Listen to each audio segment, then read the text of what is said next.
The weekend rolls on here in Arlington, and the Athletics with the chance to take a series from the Texas Rangers. Winners, 3 of 4 so far on the road trip. It's been a good one as we welcome you back to Globe Life Field. Happy Saturday, Jenny Kentner with Dallas Braden. Action-packed yesterday, and you know what they say, Dallas, everything is just a little bit bigger in Texas, and that's how those big flies felt in the first inning. There was a launch ball going on very early, Jenny. A handful of pitches into the ball game. It was 3-0. How about the first pitch? See ya! Nick Kurtz, lean on me, churning up offense quick, fast, and in a hurry, and it was Cortez and Sodi with back-to-back jacks. Cortez was not done. That's right. He would step up and launch his second homer of the game for a second multi-homer claim. And how about Zach Geloff? Took a homer away, added one to it. It was an exceptional offensive display. It was. We've seen a lot of long balls here on this road trip. A really balanced offense, and now you add it to a pitching staff that gets the job done, and that's what they're looking for tonight in another matchup of the Southpaws. It's Mackenzie Gore once again for the Rangers, opposing Jeffrey Springs. That's what we saw last week in West Sacramento, and Springs has been fantastic on the road. He sure has, and I think what you saw from Jeffrey Springs in his outing last time against these very Texas Rangers was how he established himself early. He established a good fastball early. He got ahead 15 to 23 first pitch strikes, and I think being ahead early, especially with the heater, helped open up a couple variations of that slider. He was outstanding from start to finish, and in his second start in a row, pitched into the 7th inning. Looking for a little more of that here tonight for the left-hander. We know it's just April, but it's never too early to hype the matchup. How about the first place Athletics taking on the second place Texas Rangers? Game 2 coming up tonight. We'll get you lineups. First pitch next.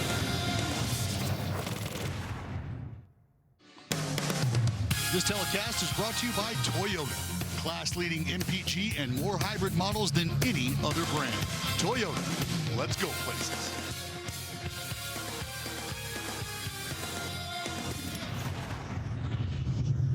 Signs of Alzheimer's.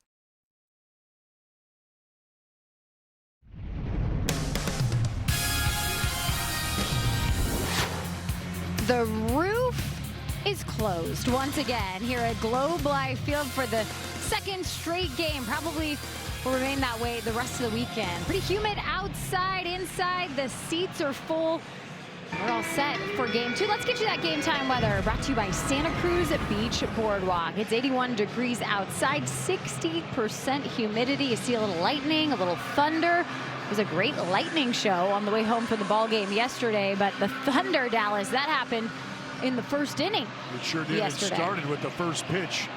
Nick Kurtz was raining down homers, as was the rest of the lineup. Cortez and Sodi back-to-back. Cortez would launch his second career multi-homer game. And how about Zach Geloff capping a pretty good day at the plate and a pretty good day out in the field as well with his own solo shot. It was offense from top to bottom, quite literally, in this lineup. It certainly was. The boys were dancing all over in the runs column. Shea Langoliers, the Keller, Texas product. He is going to lead it off for the Athletics here against the lefty, Mackenzie Gore, as the Rangers take the field. And like Dallas said, don't blink. You're not going to want to miss first pitch if yesterday was any indication. Let's take a look at the lineup today. It is Langoliers leading off as the DH. Nick Kurtz is going to hit second. Then it's Colby Thomas getting his first start of the season in right field. Tyler Soderstrom cleaning it up. It's Jacob Wilson hitting fifth, Max Muncy. And then the bottom of the order has Daryl Hernandez, Austin Wins, and Zach Geloff. Southpaw on the mound on the heads side of this Southpaw showdown, Mackenzie Gore. 6th start of the season, 26 innings under the belt of the left-hander Mackenzie Gore. And Jenny, I've gotten to know this left-hander over the past couple years, and I've talked about just how much of a competitor he is. I think how excited he is that he feels like he's been able to take his game to the next level. You come into Texas where you were a highly sought-after commodity, and I think he just wants to continue to try establish his presence, and he's going to have his hands full once again tonight against the lineup he's seen. Let's take a look at the defense behind him. You're going to see a very right-handed heavy lineup for the Rangers tonight as well against a left-hander. So here's how the defense follows. Danny Jansen behind the dish. Then it's Jake Berger and Ezekiel Duran on the right side. Corey Seager, Josh Young on the left side. In the outfield left to right, Sam Haggerty, Evan Carter, and Brandon Nimmo.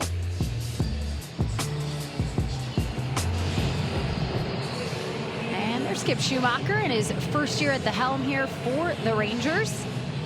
Third season overall, and of course, a long-time player, won a World Series. Lots of great experience for Skip Schumacher that he brings into this squad as they look to get back to the postseason, Dallas. High hopes, I think, for the Rangers, for Chris Young, how he built the team in 2026, and obviously a long way to go to see if it pans out, but Mackenzie Gore on the bump was a huge offseason get for them. We were talking about a guy, Mackenzie Gore, who the Texas Rangers had to depart with a handful of prospects to bring into the building, and so I think there's inherently some pressure that comes along with your presence, and that's what I was getting at with Mackenzie Gore, who wants to continue to establish himself as somebody who justified and will continue to justify that swap. Here's the first pitch of the night to Shea Langoliers, and it misses high. So no fireworks out of the gate here. Yesterday it was off and running fast on that first pitch, swinging from Nick Kurtz. And pitch missing inside. It's 2-0. We saw a lot of this at the end of last season, Dallas, the last 2 months of the season, really. Jacob Wilson was on the IL for a bit. Kurtz leading off, or Langoliers leading off, depending on if a righty or a lefty was on the mound. Well, both guys are that ever-present power threat. I think we've documented the patience of Nick Kurtz, which tells you that you got a pretty good idea of the quality at bat you're going to get, and I think you can expect the same from Shea Langoliers, who's going to take his time out here with 2 strikes. But to have both those fellas, you know, back to back, really just kind of flipping spots, I think it gives Mark Kotze a lot of confidence in getting some really solid at bats early. Here's the 2-2 to Langoliers, and that'll be strike 3. Caught him on a fastball. 1 gone. And this is part of Mackenzie Gore's game. He can dial up the heater with the best of them. This is dotted down and away, arm side 97. That's paint.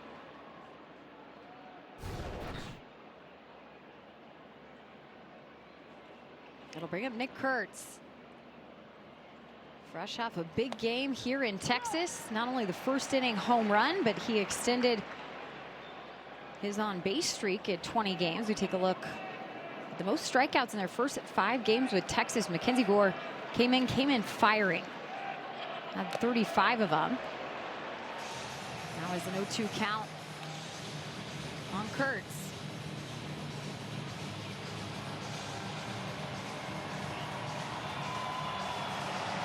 Kurtz added a walk. He's walked in 14 consecutive games. It was a multi-hit day, 2 for 4. Swing and a miss. 2 quick strikeouts for Mackenzie Gore. Much like I talked about with Jeffrey Springs and his outing against this Ranger lineup, you're seeing Mackenzie Gore establish himself early and with that fastball. Another 97-mile-an-hour fastball, this time past the swinging Nick Kurtz. And it brings up Colby Thomas for the first time here this season in the starting lineup. Really good against left-handed pitching last year, and Mark Kotze opting for the platoon. There's his numbers at AAA. He was hitting the ball really well.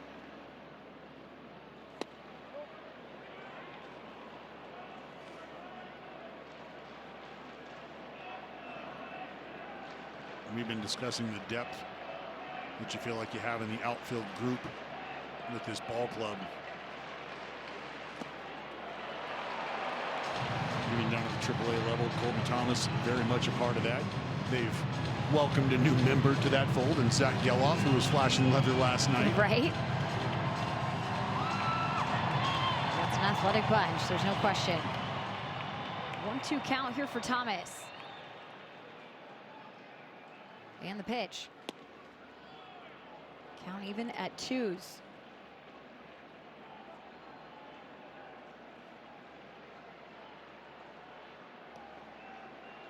Gore coming off probably his worst start as a Ranger against Seattle. He also took the loss when he faced the A's early last week.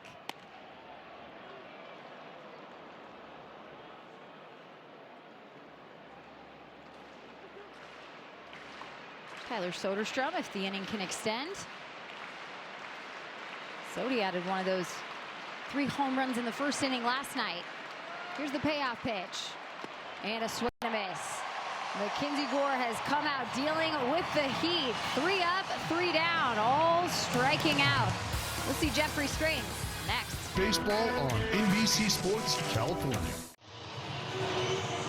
Scoreless bottom of the first, and the first time we're going to see the Rangers offense here tonight. Brandon Nimmo leading it off once again, followed by Andrew McCutcheon. He hits against lefties. He's the designated hitter. Then it's Corey Seager, Jake Berger, Josh Young, who's been their best hitter as of late here in the month of April, Duran Jansen Carter, and the switch hitter Haggerty.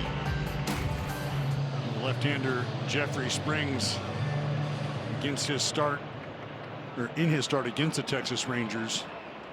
6 1/3 innings, 3 hits, just 1 run allowed, punched out 5, and has done a really nice job against lefties and righties both. They'll get a mix of them tonight.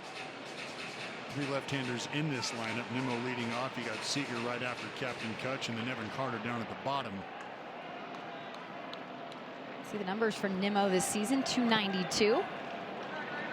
Yesterday, he's able to hold him to 0 for 4. You mentioned that catch from Geloff, which we'll see eventually here tonight sometime. That was part of the mix. Robbed him of a hit. And last time Jeffrey Springs saw Nimmo, he was one of the hottest Texas Rangers hitters. Lifted in the air to left. That's where Tyler Soderstrom is.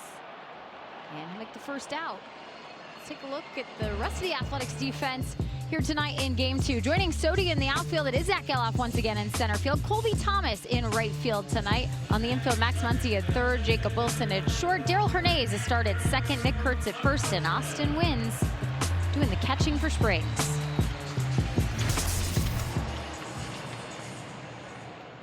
There's Colby. About those depth pieces at spring, you know, you're going to have to use more than just the 26-man roster you break with. That's the goal for those guys when they head to AAA. Let's take a look at the umpiring crew. Austin Jones is calling balls and strikes behind home plate. The crew chief Todd Tischner is at first, Trip Gibson at second, and Clint Vondrak at third. Here's the 0-1 count to McCutcheon. Up the middle off the mound. Backhanded by Daryl Hernandez. And what a play for the second baseman. So it doesn't matter whether it's across the outfield, across the diamond from third to short to second base, over at first. You feel like it's just a very, very solid group defensively. And Daryl Hernandez shows you exactly why.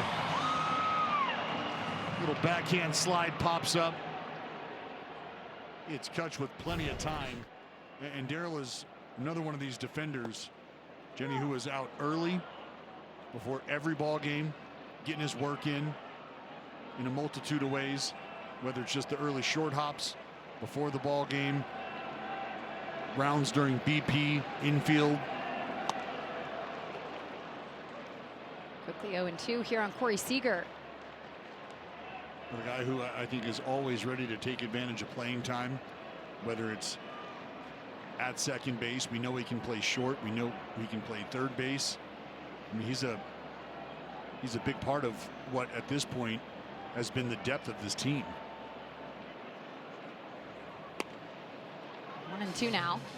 Yeah, no question. He's had to develop a pinch hitter type routine as well, right? On days you're not starting, but I think the defense all around, you make such a valid point. This is a team that works tirelessly. It started in the offseason. It's carried on to Bobby Crosby taking over for the infielders. Just 5 errors. We're sitting here at the very end of April, and you're looking at a team who has locked it down. Well, around the diamond, you can see how athletic they are with Max Muncy at third. Jacob Wilson's first step improving this year. Daryl Hernandez, a great athlete. There's the 2-2. That'll be a full count. All around the outfield from left to center to right now. I mean, that's a big part of why Zach Geloff is getting the opportunities he's created for himself is because of what a fine athlete he is.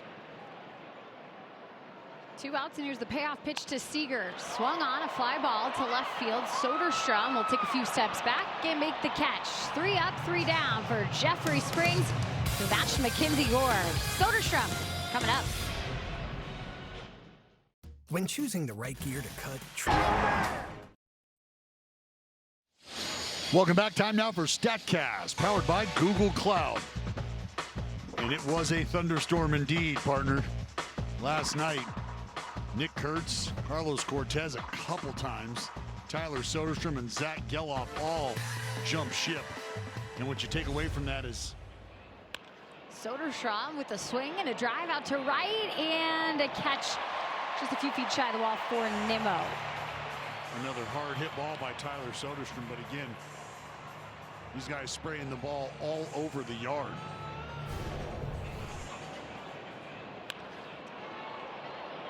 Sodi jumping all over Mackenzie Gore early, but Nimmo able to track it back, make a nice grab. You know, we talked about Eovaldi and being able to get to him early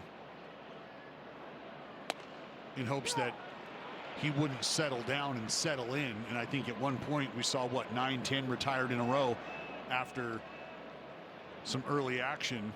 And I think the same can be said for Mackenzie Gore. You want to get to him early, especially after the first inning he had, blowing 97, 98 mile an hour fastballs by everybody. But how about that? On this road trip, A's as a group hitting over 306, 11 long balls, the OPS.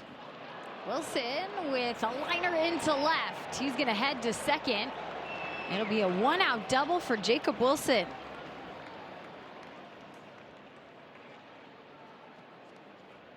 Jay Willie with a dub sack.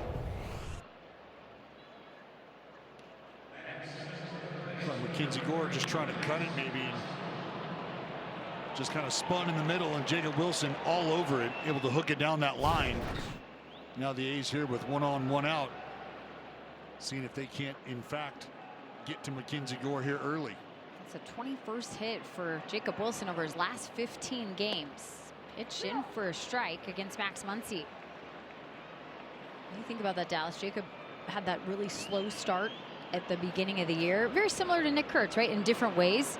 Saw a guy in Wilson that didn't strike out a lot last year, and he put up a handful of strikeouts early in the season. But certainly everyone's settling in. Just fouled on the third baseline for Muncy. And you were just showing that graphic about the offense on this road trip specifically. I mean, it really kind of started last week, and things heating up. You can go back a road trip ago to that long stay in New York, and a team that found a way to just inch across runs no matter the cost if the long ball wasn't there. But the power coming out this road trip has absolutely been what we expected out of a team who continues to grow offensively. A swing and a miss for Muncy.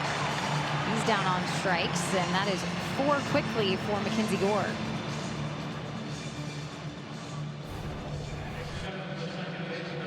When you have the type of first inning that Gore did with the fastball, really, I mean, just dominating with the fastball, hitters go back to the dugout, they exchange information, they pass along what they've seen, and they're telling you, hey, be ready, he's going to come at you with that heater. He's been attacking, no doubt. It's going to be a foul ball off the check swing from Darrell Hernandez. 0-1. Hernandez has some good numbers against Gore. See his numbers this season through 13 games, 227. He does have a homer. Against Mackenzie Gore, a homer, 3 for 4.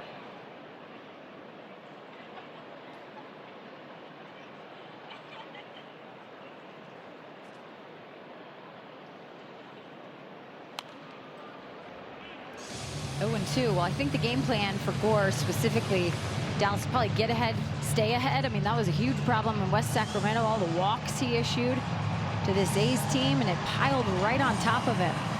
Well, a very uncharacteristic amount of walks from Mackenzie Gore. That's what was alarming. 6 free passes issued. He's allowed 12 all season, so half of them coming against the A's as Darrell battles. Here's the numbers for the season for McKenzie here in a Texas Rangers uniform. The first 3, 5 earned runs, 2-0. To a good start in the last 2, as we mentioned. Just haven't been his best. It was the one against the A's, the one against Seattle. Allowed 5 runs over the 5 innings pitched there, and it was the long ball that got him against the Mariners. Bounced in the dirt, stays in front of Danny Jansen. Well, you saw the 10 strikeouts to 7 walks. And what that tells me is that there were some command issues. And when you're not either ahead of the count or you're not consistently around the strike zone, these hitters, as good as they are these days, start to eliminate pitches. Here's the 1-2.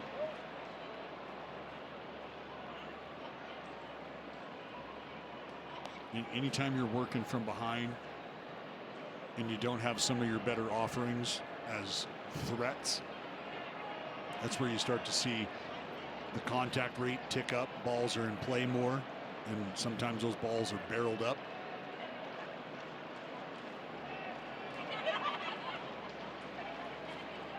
Two outs, runner on second, the 2-2. That's going to get through.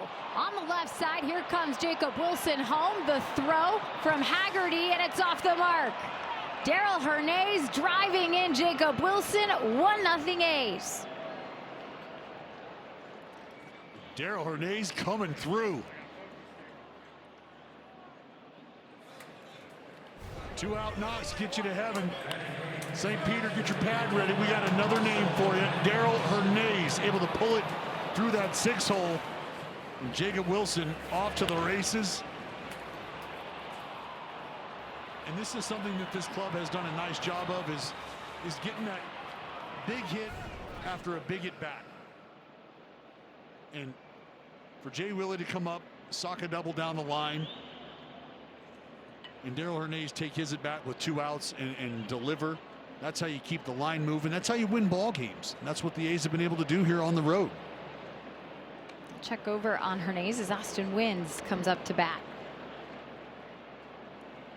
Don't you think his name is already written in heaven with that huge homer he had in the WBC? Oh, I was telling Cortez and Darrell today before the ball game.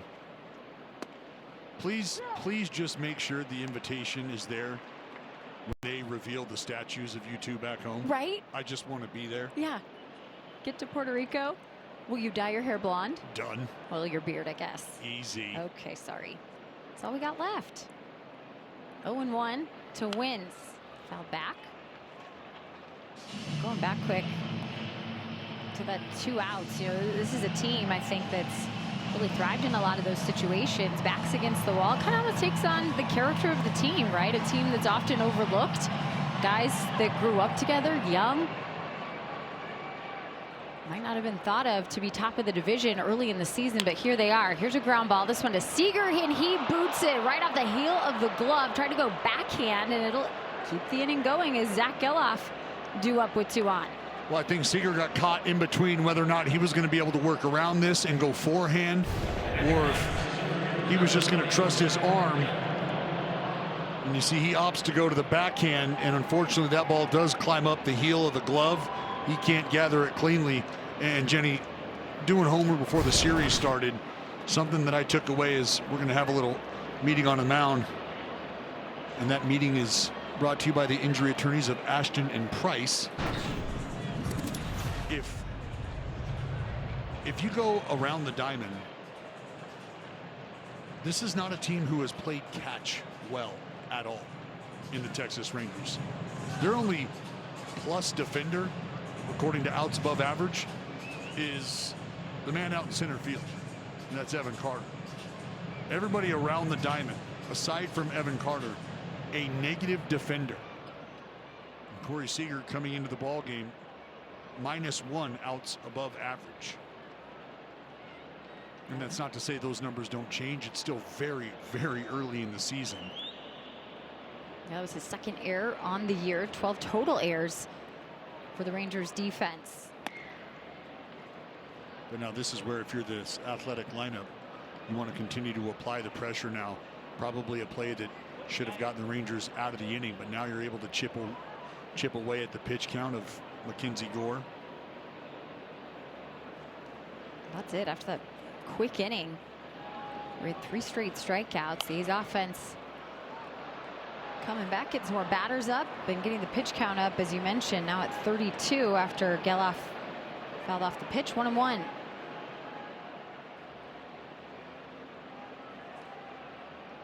Gord kind of got himself into that own trouble with those walks we were talking about last time we saw him, but a guy that's known for his quality starts hasn't been able to get into the 6th often. Fly ball out to shallow right.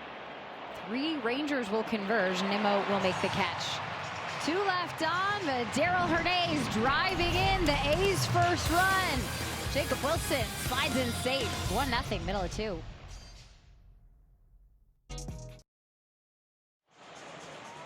True baseball fans need Wi-Fi that's so reliable it never gets caught looking. Xfinity Internet keeps you in the game at one price for 5 years and allows you to get online in minutes with same-day Wi-Fi.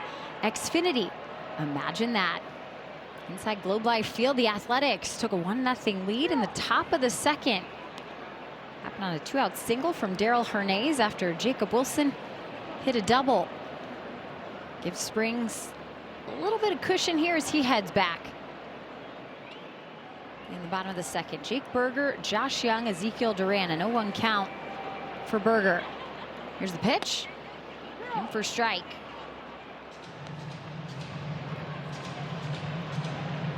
Well, you wanted your burger off the grill yesterday, and you got your wish. 0 for 4. We'll take that. Take it any day. He had a hot series in West Sacramento with a 4-game set last week.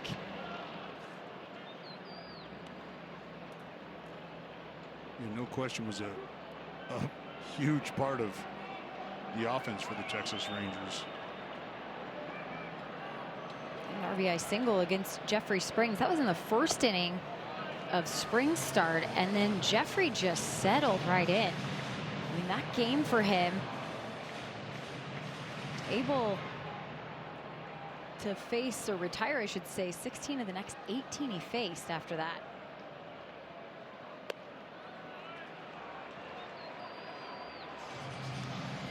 Well, it was a run in the 1st inning, and then after that, silence. Here's the 3-2 to Berger. And a swing and a miss. Jeffrey dialing up his first strikeout. It's Berger with the slider. And that was the pitch outside of the fastball that he did a good job of utilizing and moving around. Was that slider. And here a little backdoor action. Berger just cannot get to it. Here's Josh Young. He'll swing at the first pitch and miss.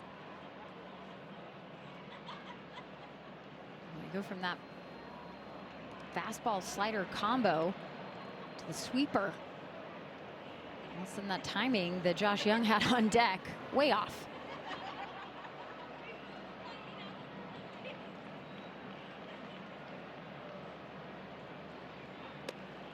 1-1 now.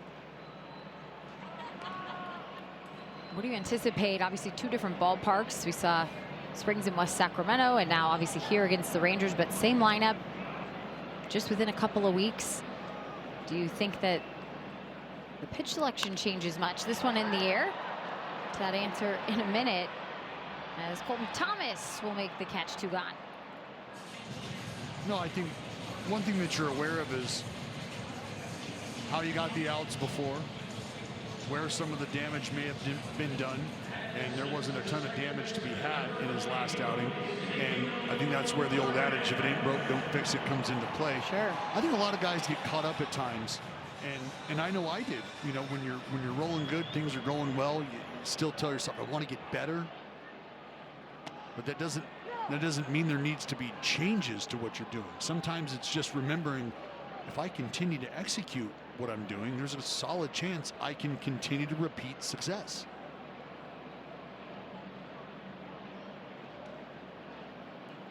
Springs have been successful at getting ahead here.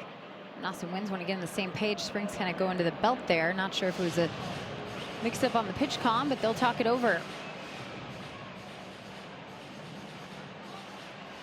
This meeting on the mound was brought to you by Ashton and Price.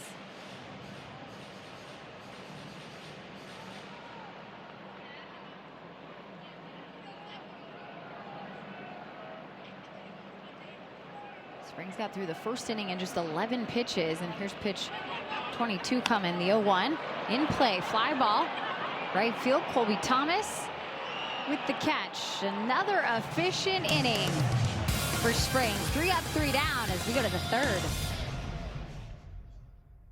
Of Nick Kurtz so far this season, 98.7 when he's making contact. That is the best in baseball. And you look at those names, Dallas: O'Neal Cruz, James Wood, Murakami, Ellie De La Cruz. The common denominator with these dudes is they crush baseballs, right? They hit a lot of home runs. We see that. But I think for Kurtz, the important part is no matter what the batting average number shows, we know he's still getting on base. And you know when you have the hard contact, the hits are going to follow. Well, that's a left-handed laser shows what that list Yes, shows me. is. Outside of Ellie, you can do it from either side. We're talking just lefty líneas all over the place. McCurtsey at the very top of that list.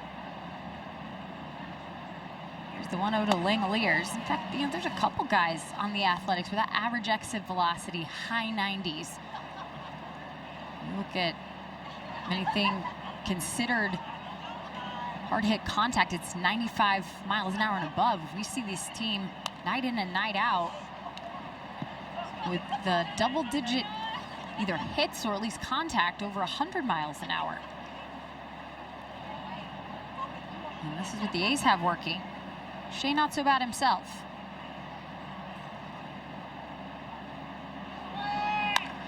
And speaking of hard contact, into left field, Langoliers with his first hit of the series here, and that's great news. Well, typically what he does, and we've got this ball game and we've got the matinee manana for Langoliers to continue the run that he usually gets on here in Texas. Right now, 2 of the 3 hits for the Athletics have come via Mackenzie Gore, just kind of leaving a spinner over the plate. See if he doesn't get back to just pumping fastballs.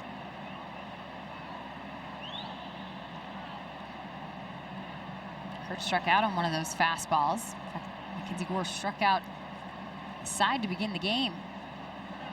4 total strikeouts, and that's a called strike on Kurtz.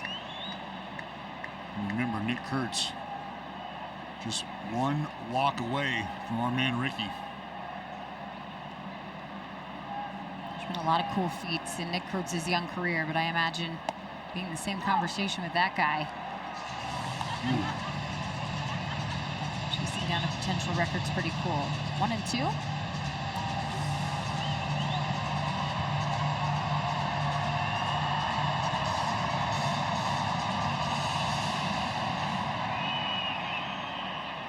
Langoliers on first and nobody out.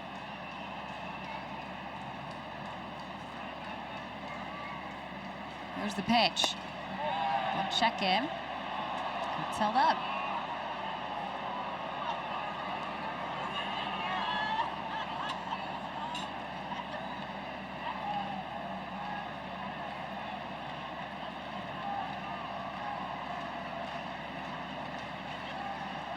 Kurtz has had 4 home runs now in his last 6 games. Season total up to 5. He fouls off the pitch.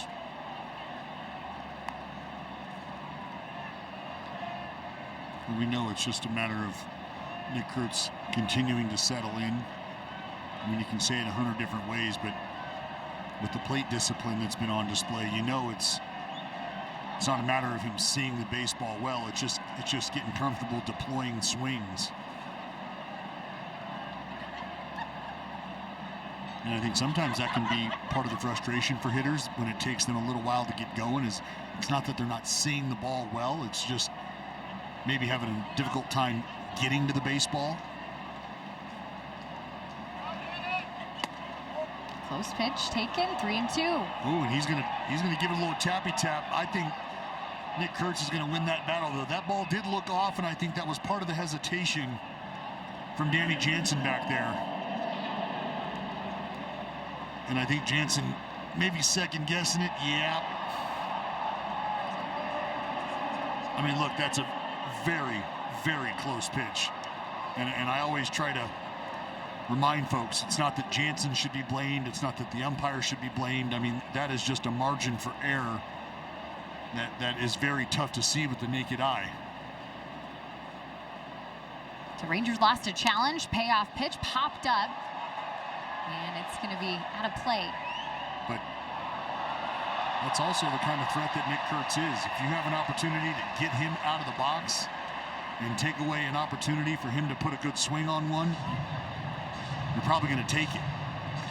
Yeah, the Rangers came into this series with the second fewest challenges in MLB. They don't do it a whole ton.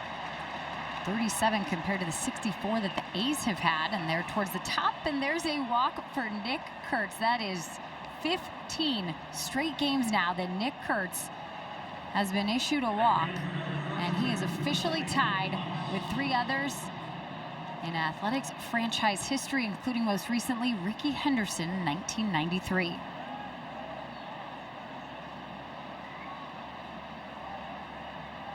He'll get a few more at-bats tonight. And there could very well be an opportunity for him to be atop that leaderboard.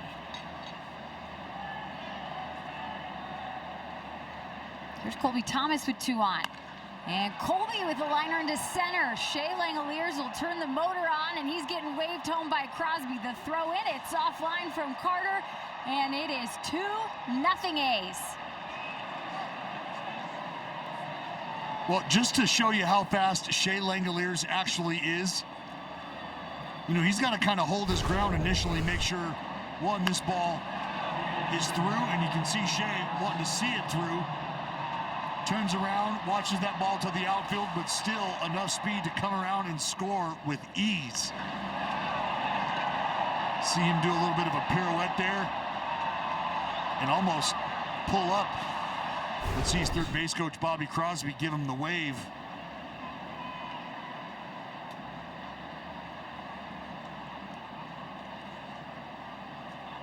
Well, it's a lead speed for Shea Langoliers, especially coming from the catcher's position.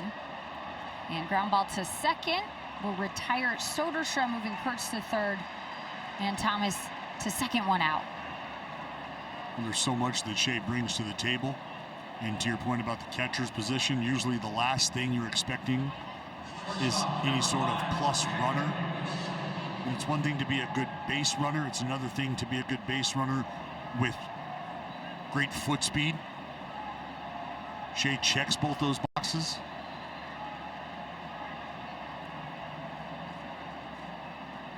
Jacob Wilson here with 2 on.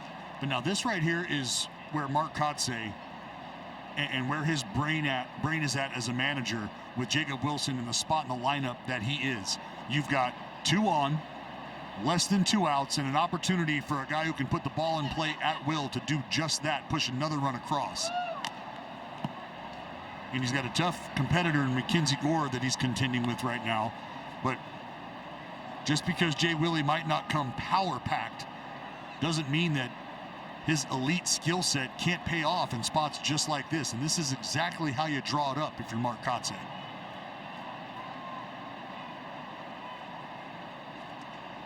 Let's see if Wilson can get him moving. Here's the 1-1 with the infield in, fouled off.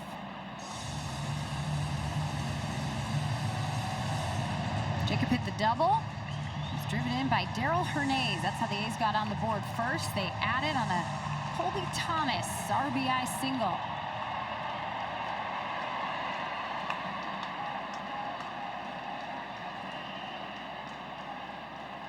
The 1-2.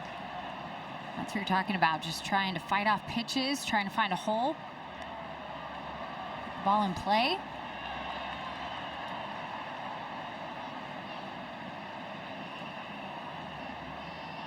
He's have to get a new bat.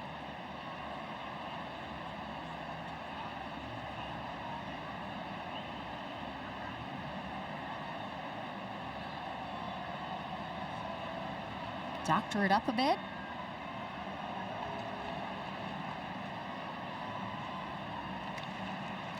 Has to feel good for Colby getting called up and getting in on the action right away the first time he gets in to start.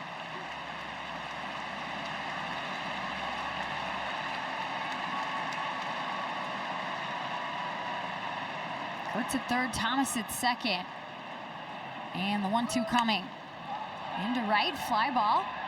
And Nimmo with the catch. Kurtz will tag. Coming home, the throw won't meet him there. Job well done by Jacob Wilson on a sacrifice fly. 3-0 green and gold. And I was going to say we should be looking for that elevated fastball from Mackenzie Gore because it's something that he's deployed already in this game. It's something that we have seen Jacob Wilson susceptible to at times, but also a pitch that he's able to handle. And he does so here. Able to drive it out deep enough to right field. And he does exactly what you would hoped.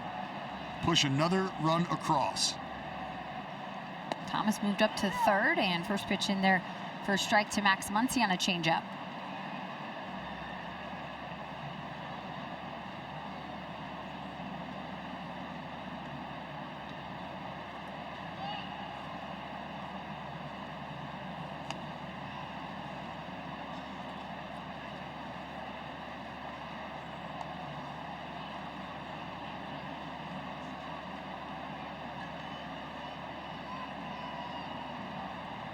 These are doing it all so far in Arlington. Won 8-1 last night off of 5 home runs, and so far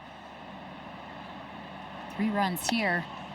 Innings built, swing and a miss, 1-2.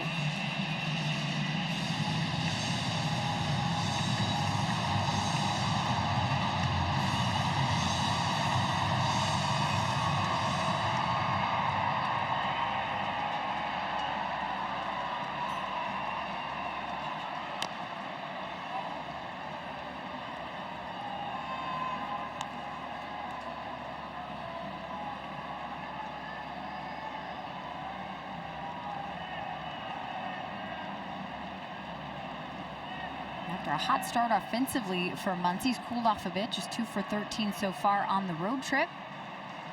Went 0 for 4 yesterday with a couple of strikeouts. Here's the pitch inside.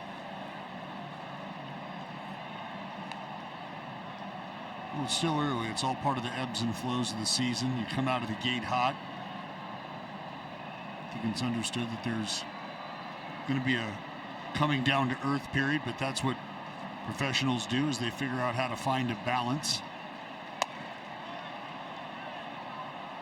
A good battle here with Mackenzie Gore working back to a 3-2 count. Daryl Hernandez on deck.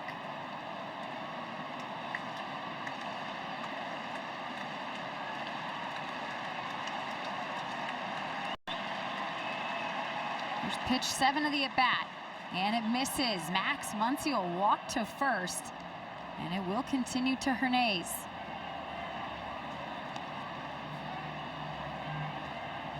It's 2 walks issued by Gore here in the 3rd inning.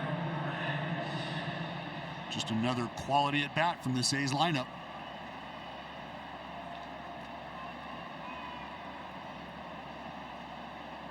And that'll bring catcher Danny Jansen and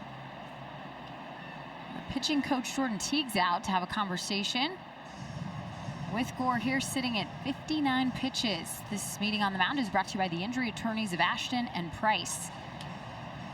Is this a slowdown moment? Is this a reminder moment? It's a breather moment. This is what this is. Hey, we know that you've had to work a little bit here, and after a longer at bat against Muncy, let's just give ourselves an opportunity to catch our breath. And we remind you of how you had success in that first inning. Let's not get away from it. And I think if you're Daryl Hernandez here early in the at-bat, you could be looking to do some damage. You could be hunting a fastball. And I think if Daryl Hernandez gets one, he's going to be all over it. He's gotten one off Gore in his career. 4 for 5 now with that RBI single in the 2nd. Those are numbers you feel very confident about getting in the box here once again.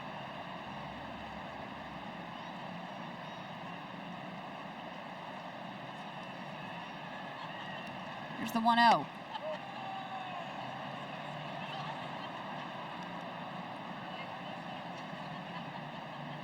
Like the patient approach.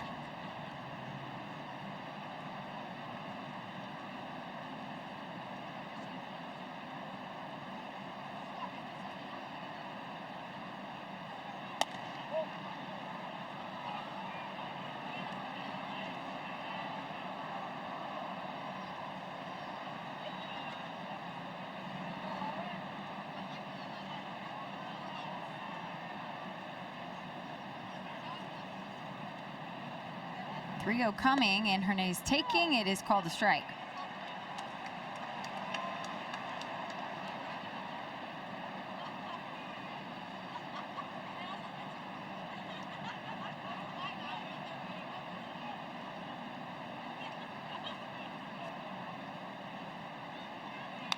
Pitch foul back. Back to the fastball.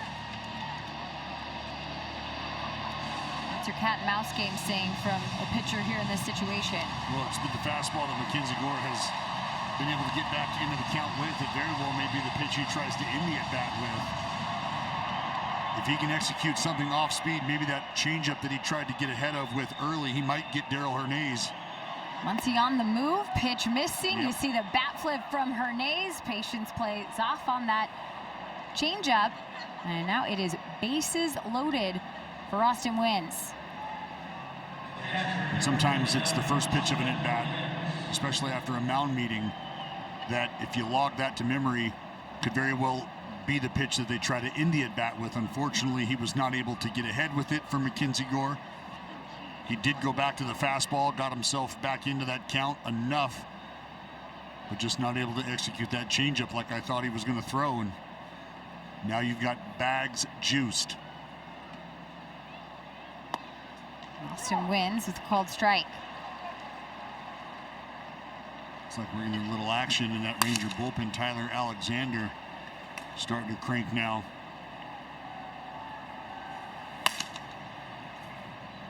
Shortest outing on the season for Gore came against these A's. A swing and a miss, 0-2. It was 4 2/3 of an inning.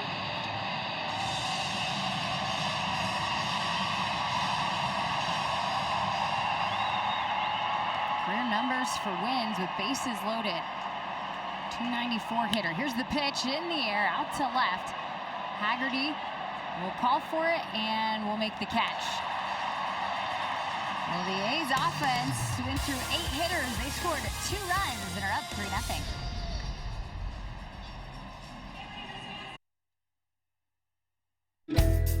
Fans, you can create family traditions every Sunday at the ballpark starting at just $99. Our family 4-pack includes 4 tickets, 4 hot dogs, 4 drinks, and 4 bags of chips or popcorn. And remember, kids 14 and under can enjoy exclusive items on all Sunday matchups. Plus, you can enjoy free ice cream, pre-game treasure hunts with Stomper, and a post-game Kids Run the Bases. So secure your family 4-pack today at athletics.com/family. Right on cue, the Stomper lids. And they're here in attendance. I love those beanies. Shout out Kimmy and Steve-O. Very cool. The 1-0 count here for Danny Jansen. Bottom of the order for Jeffrey Springs. And a called strike. He has been working. Face 6. All 6 retired. Got the defense involved. 1 strikeout.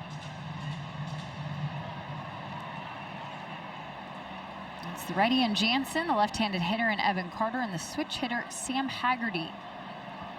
And that's going to hit Danny Jansen. So it'll be the first base runner for Springs to have to deal with.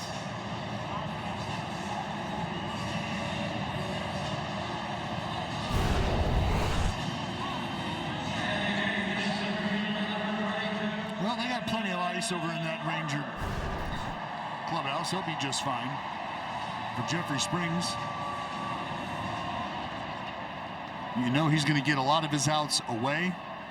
And how do you do that? Well, you open up the inner part of the plate.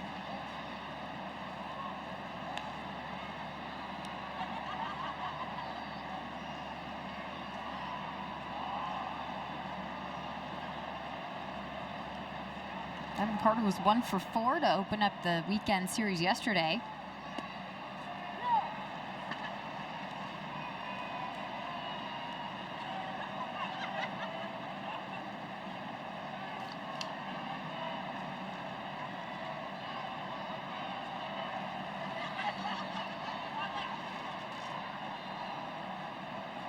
Here's the 1-1.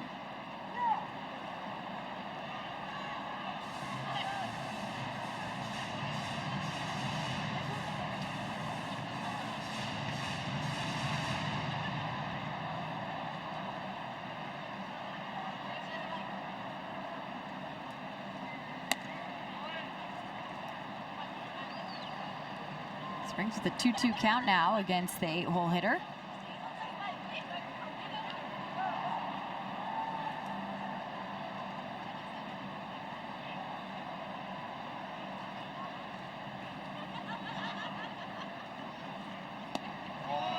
And now at a full count.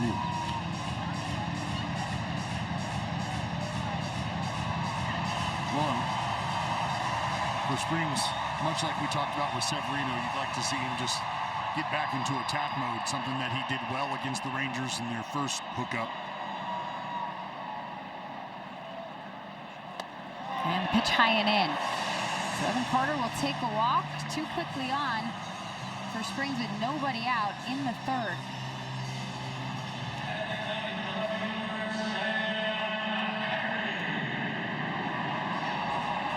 Bring up the switch hitter Sam Haggerty batting from the right side of the batter's box.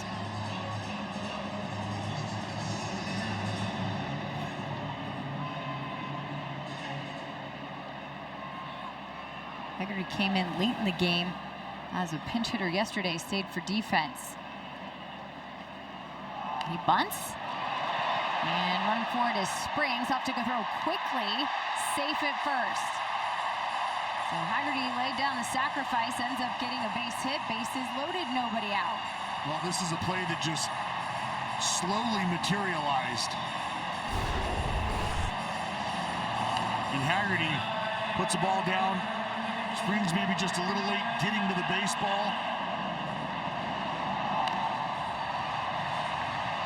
And because he's left-handed, how he's going to field the ball, he's going to have to turn. And that half second is probably the difference between Haggerty being safe and out. Haggerty scooting down the line. Now the Athletics here in a bit of a spot.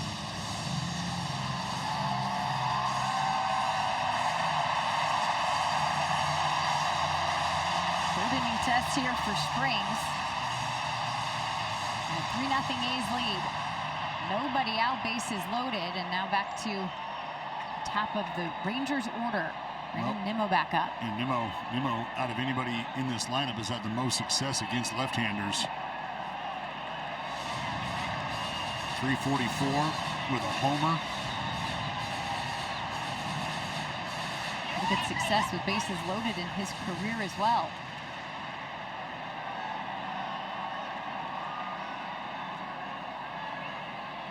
Here's the pitch. Fly ball towards left and foul.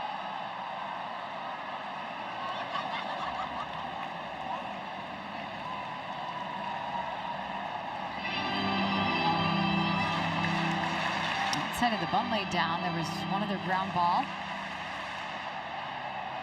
The fly ball outs. The ball's in play for Springs.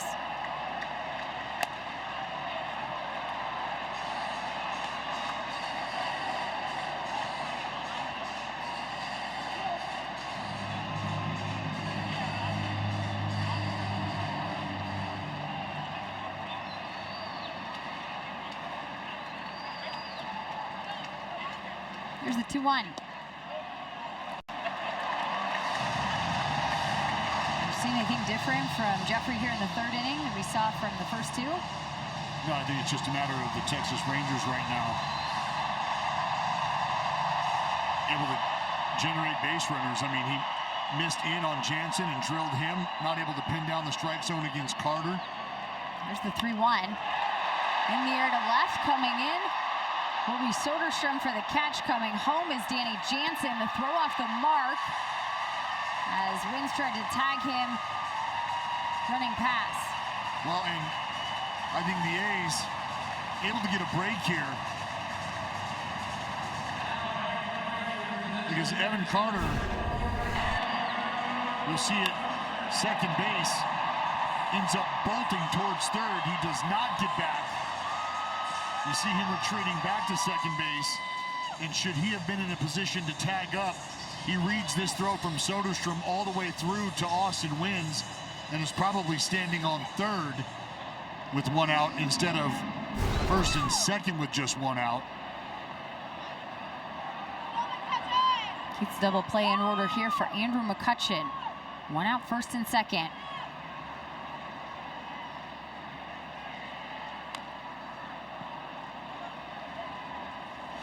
McCutcheon in his limited action so far, you see the numbers on the season, 235, but coming into the ball game, 316 against left-handers.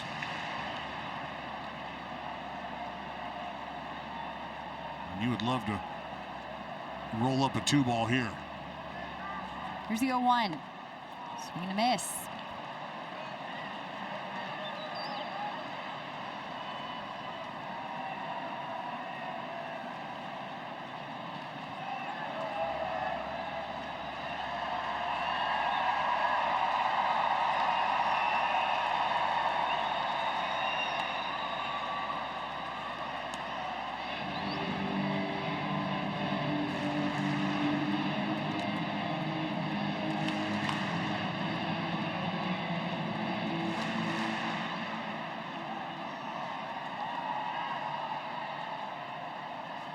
The 1-2.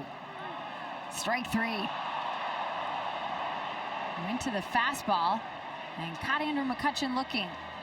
2 gone. And I think Kutch felt like that might have been a little far in. I think it was borderline. Like a pretty good pitch to me. A good pitcher's pitch, as we like to say. Can I help you, Captain Kutch? No thanks. Just looking. Not through the woods yet. Got to face Corey Seager here with 2 outs. Half-hearted swing and a miss, 0-1. Well, the good thing is, you know, Corey Seager's about a coin flip when it comes to first pitch aggressiveness.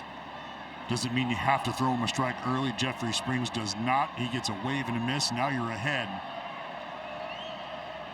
Springs checks the runners. Here's the pitch. In the air, lifted to shallow center. Coming in is Geloff. He'll have to play it off the bounce. Coming home is Evan Carter. The throw to third. And Corey Seager scores the 2nd run for the Rangers.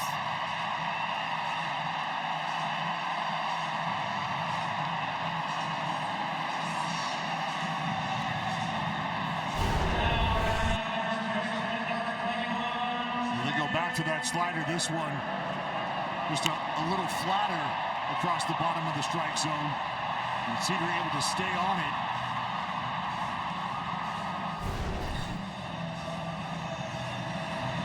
Sam Haggerty got to 3rd. Corey Seager at 1st. Jake Berger up.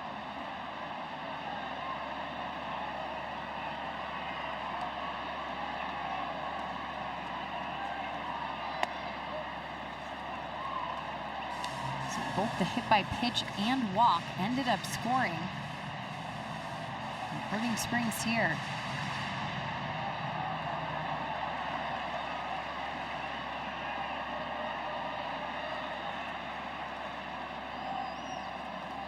One on to Berger, and he loses his bat. Into the camera well. Hope everyone's okay down there. Berger with flies.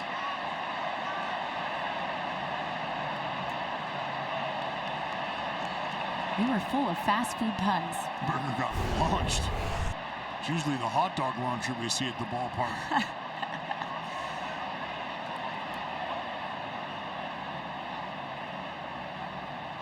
Look out. Don't know that the glove's going to help much there. Josh Young made sure to bring him the stick and say, hey, go ahead and lather up there.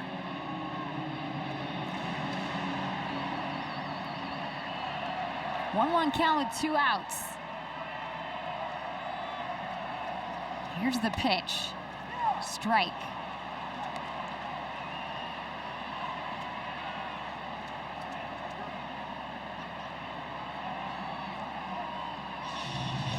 Springs laboring through this inning here at 11 pitches in the first, 11 in the second. Well over 20 here.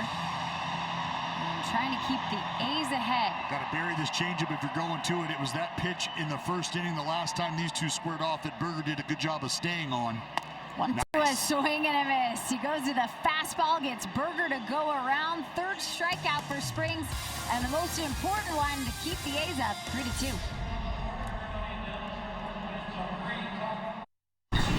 This high roller is brought to you by Circa Resort and Casino. And I tell you what, Zach Geloff cashed in last night. All his chips into the middle of the table.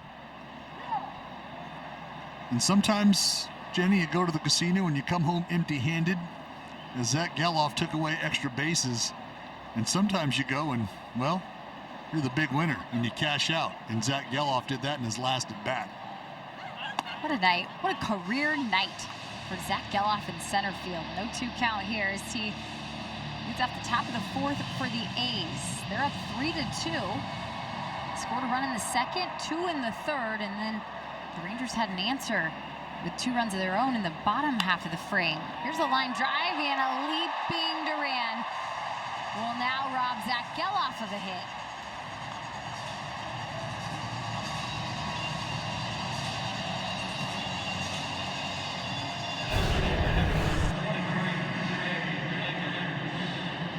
Geloff able to go up top.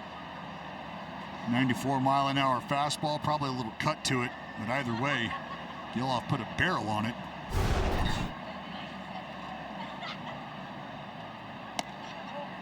Langeliers takes the first pitch, 1-0. Langeliers 1 for 2 today in the leadoff spot. Scored a run.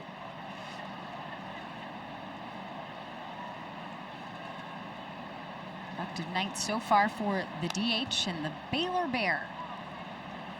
It was good to see Langeliers here on his home turf. It's friends and family. Shout out to his wife Reagan, who's expecting a baby any day. An exciting time for the Langeliers.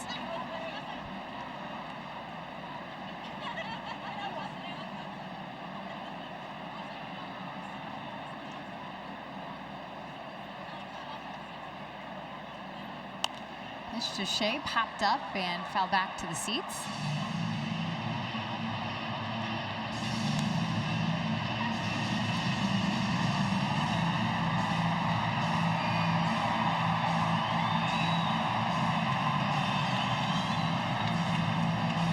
Talk about Shea's numbers here at Globe Life Field, how incredible they are. A 284 hitter, he has 23 hits, 8 home runs. That's all in 23 career games coming into tonight in his 24th game here as a visitor. And he's going to add another hit into left field for Shea. A 1-out knock and another multi-hit game for Langeliers. That's 11 now on the season where he's had multi-hits. Shea Swangeliers. And that's a 96-mile-an-hour fastball well in off the plate. Langeliers able to clear the lower half.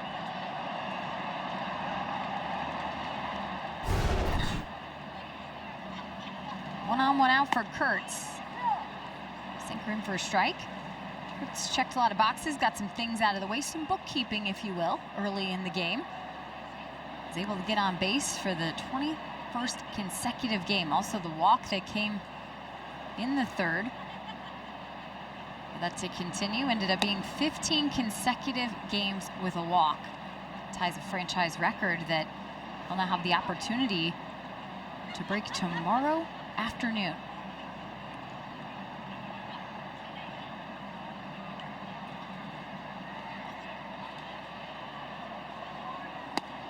Big swing and a miss, 1-2.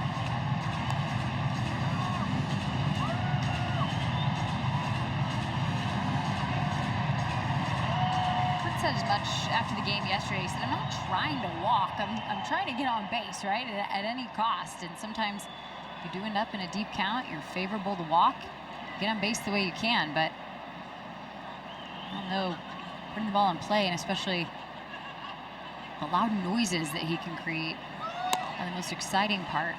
2-2.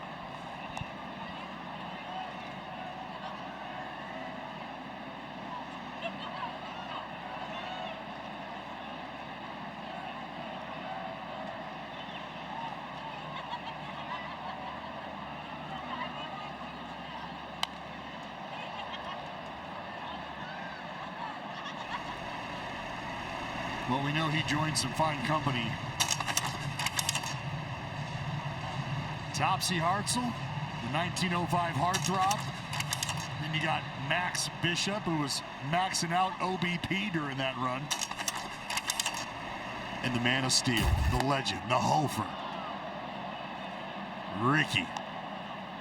And now Nick Kurtz has a seat at that table. Just a group with 20/20 vision. How do you think that chewing gum tasted in 1933? Here's the pitch, a swing and a miss. Kurtz goes down on the full count pitch. 2 outs. Well, I opened some cards with a young fella at the Mets game a couple weeks ago. Probably tastes about the same. Mackenzie Gore says, you know what, speaking of taste, chew on a 95-mile-an-hour fastball. I need to just start coming and getting guys. And he challenges Nick Kurtz there and wins that battle. Colby Thomas with a foul ball.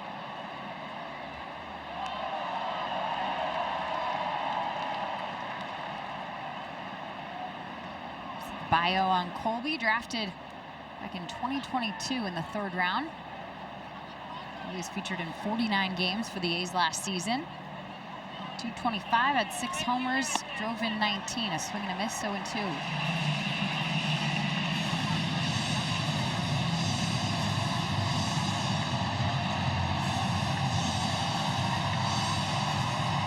Saw Mackenzie Gore get in trouble in the 3rd. The bullpen started working for the Rangers. He came back out here in the 4th. Trying to leave Langolier stranded. Thinking at 86 pitches, Dallas, this is nearing the end for him, or he can continue on if he can get through this? Well, there's action in that bullpen. I think if he might be able to end the inning here, he could very well find his way back out to the mound for another. The problem is we're starting to think about the toll on the body that this outing has taken from Mackenzie Gore, because it's, 87, here comes number 88 pitches in a short amount of time. There's the 1-2 outside. But in that outing against the Athletics, again, his shortest outing of the season, it was 4 2/3. He threw 94 pitches.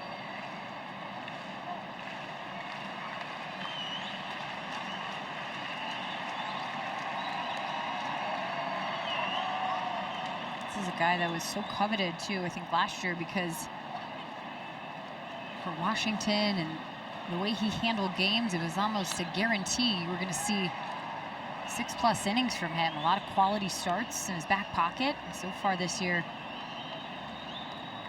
through the 5 outings coming into tonight, just 1 quality start. Hasn't been able to go too deep for the Rangers yet. 2-2, a swing and a miss. Gets Thomas on the 4-seamer, so back-to-back strikeouts. 6 total for Gore here tonight.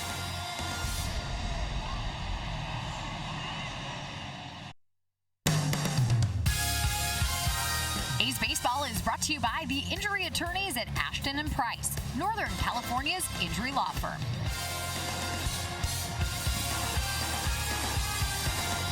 Always good grubbing here in Texas. Have you had your fair share yet of barbecue? I certainly have. And you know what? I think I need to do something, Jenny. I think I need to tip my cap to the folks in the Rangers media kitchen, because it's been back-to-back days with some outstanding barbecue chicken. Today we had barbecue chicken and brisket. It was a delight. I'm still waiting on one of them. What is it, a taco cowboy hat? Yeah, we got to get one of those. The 9th inning rally hat. Yeah. Nacho hat. And I'm not sure if the baseball gods would permit me wearing one of those right now, especially with the Athletics having the lead. Sure. Understood. Well, if we get to a desperate time, we'll call for the desperate measure. Wait for it to play out here, bud. 1-2's the count for Josh Young. Yeah, you've been very complimentary of the chefs here, all around. From the Smoothie King at the hotel. Oh, goodness. To the barbecue at the ballpark. City connects with Warren last night. Here's a 1-hopper to short. Wilson across his body, 1 out. Go to work, Jay Willie. Go to work.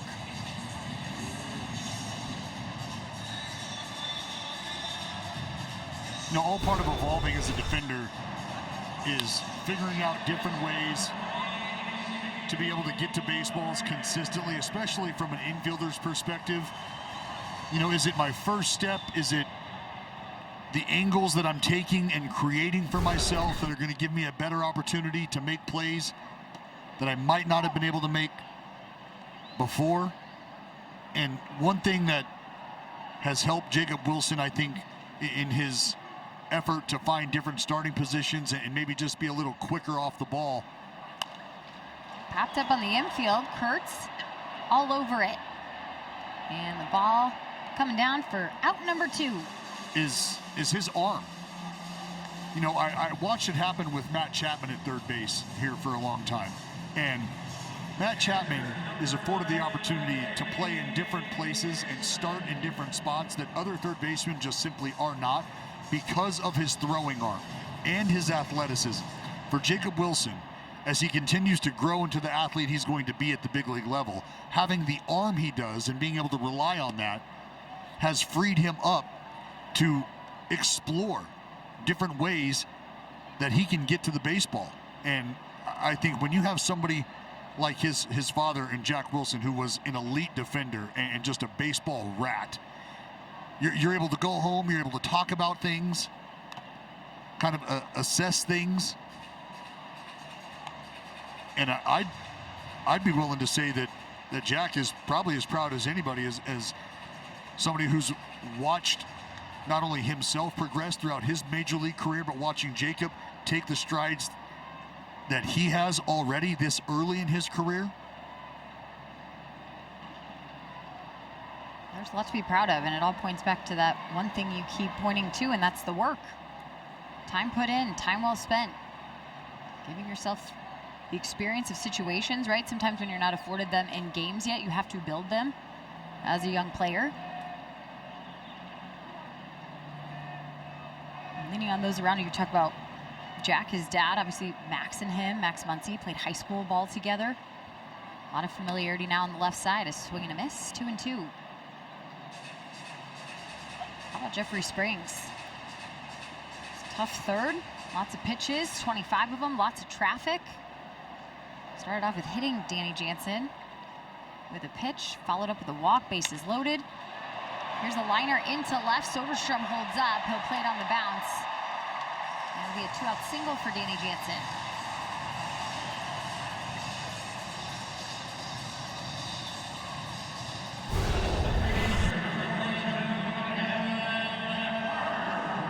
Jansen just getting the top hand involved there, getting around a fastball away. Pulls it out to left field. Something the Rangers would like to do is keep this line moving in with 2 outs. Evan Carter squares to bunt and fouls it.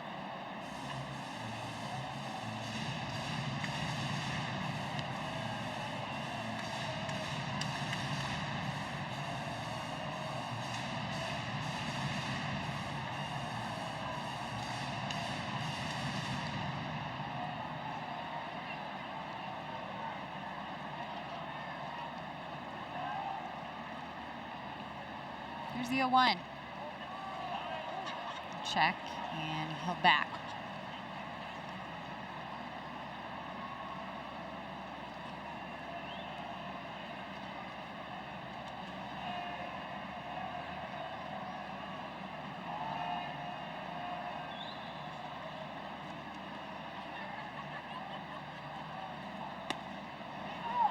Called strike. Nice pitch. I think with the Rangers being down to their last challenge, probably a little apprehensive in maybe taking a look at some close pitches.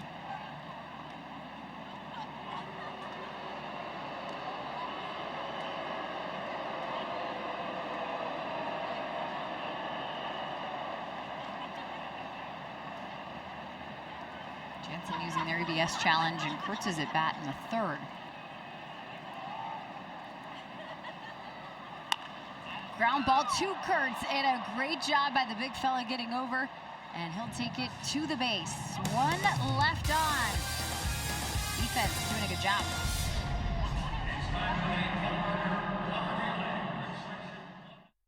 The 2026 All-Star Teacher Award presented by Provident Credit Union. Go to NBCSportsCalifornia.com/AST to check out Matt Hoffman of Redwood Continuation High School in Castro Valley, as well as other finalists, and vote for your All-Star Teacher. The grand prize winning teacher school received $30,000. Vote now. Well, they're getting your nachos ready. Oh, that's not the one you wanted? No, I mean, there's brisket. I'll take it all. I mean, good brisky nacho, tough to beat. We've seen it. You haven't just had 3 meals a day here. 4, 5? Nobody's counting. Why not 6? Well, Mackenzie Gore continues in. Yeah, speaking of counting, 90 pitches here to start the 5th inning for the left-hander. But game just separated by 1 run. We've seen the lefty Tyler Soderstrom swing at the first pitch again. A high fly ball out to left. Haggerty with the catch, 1 out. Let's see Soderstrom shaking his head. And look, I think this is where credit due to Skip Schumacher, because he understands how valuable a gritty, gutted out performance can be right now, not only to Mackenzie Gore, who, facing a team he was not able to get through 5 against last time he saw them, could very well have an opportunity to do so here if he can execute pitches and get through this portion of the lineup. He is going to see the meat and potatoes, as he just started with Soderstrom. We'll see Wilson here in the box now. But also, it's just each and every out that Mackenzie Gore is able to get under his belt right now is another out that Schumacher and that bullpen does not have to account for. Yeah, very valuable situation for him if he can try and get through this inning. Jacob Wilson with an 0-2 count. It's been a double, sacrifice fly for the RBI. He scored a run in the game, filling up the box score, playing great defense too. That's something he's been doing all road trip.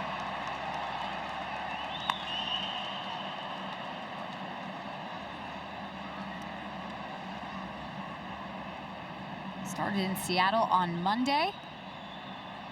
Here in Texas, with 4+ games, he's played 7 for 18 as Jacob Wilson. 3 doubles, 4 RBI. And a ground ball that'll be fair, just tucked in on the first base line, and Jacob Wilson with another multi-hit game. Leads Major League Baseball in that and continues to add. Swing it, Willie. And that's twice this ball game that we've seen Jacob Wilson take an elevated fastball the other way. Drove in a run back in the 3rd inning doing so, and now finds himself on base here with 1 out. Again, not afraid to go up and meet a pitch at the top of the strike zone. Here's Max Muncy. Swings at the first pitch and fouls it. Talked about those multi-hit games. Jacob, the leader now at 13. He was tied with Shea Langoliers and Yordan Alvarez coming into the game. Excuse me, I should say just Yordan, because Shea got to 12 today with his multi-hit game. Brandon Nimmo on the other side just had 11 of those. It's a stat, it's a number, it's nice to keep track of. But Dallas, when you talk about a couple guys on your team going out and doing that at the rate they are. And for Mark Kotze, it gives you so many different options when you put together a lineup. And you were describing for Jacob Wilson on paper, the position you like him to be in. He was in that in the 3rd with some runners on and an opportunity to just get the ball in play, produced a sacrifice fly that scored a run.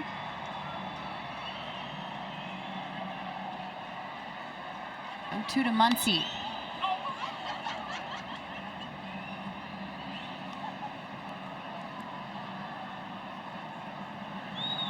And a bat like this could very well be the thing that stands in the way of Mackenzie Gore getting through those 5 total innings.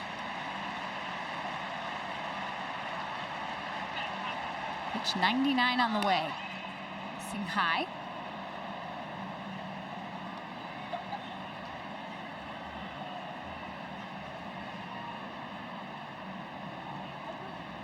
And this by far the most pitches that Mackenzie Gore has thrown this season in any start. Again, 94 was the high against the Athletics.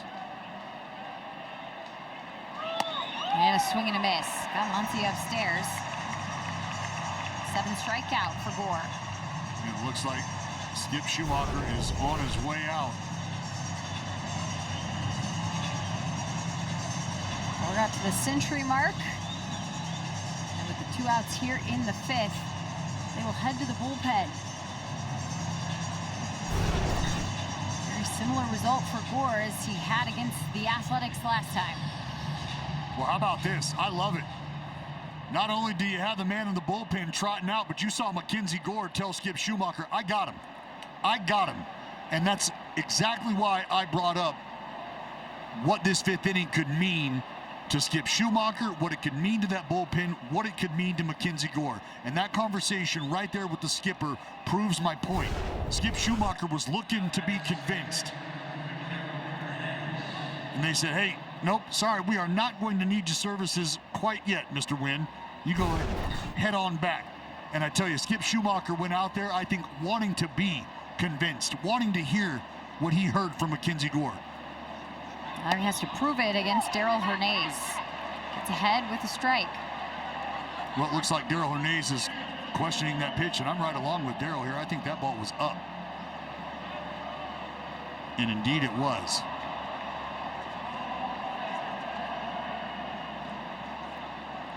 So Athletics 1 for 1 in ABS challenges. Retain theirs. They'll have 2 from here on out.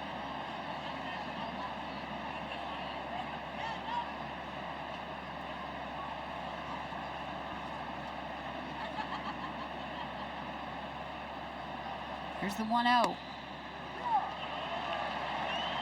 Called strike, 1-1. Now here, this is what I was talking about.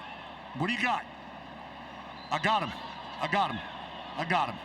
All right, go get him. From a competitor standpoint, you got to love every minute of that. Jacob Wilson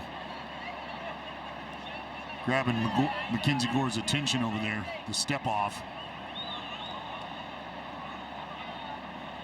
A lot of confidence, especially against a guy who's had a lot of success against you. Daryl Hernandez, swing and a miss. And this right here, this is the attitude that you saw from Mackenzie Gore coming out of the gate when he punched out the side. All on big-time fastballs. Trying to finish the 5th inning here.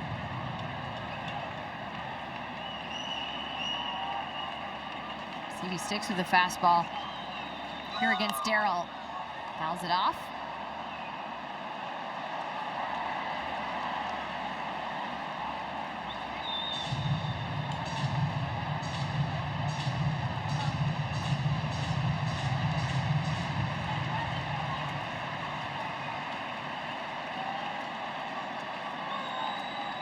One-two. You know, I think for a new manager, especially with a new pitcher, a guy that's at the front of your rotation, this is a great way for both of them, I think, to create trust in each other here. And now all that's left to do is for Mackenzie Gore to execute. Here's the 2-2. Swung on, popped up.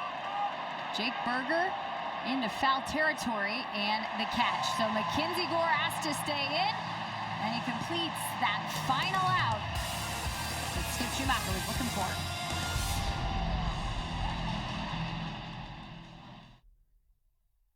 Two good guys as we head to the bottom of the 5th. I'm going to show you how Jeffrey Springs has been able to log his outs so far this evening. He's got 12 of them so far.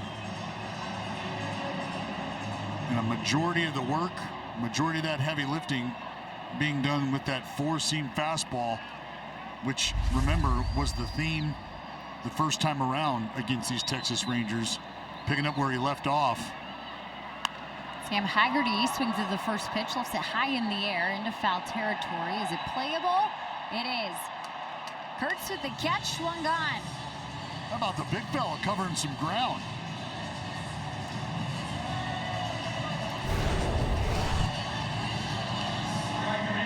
Kurtz, you're doing a nice job of tracking it the entire way.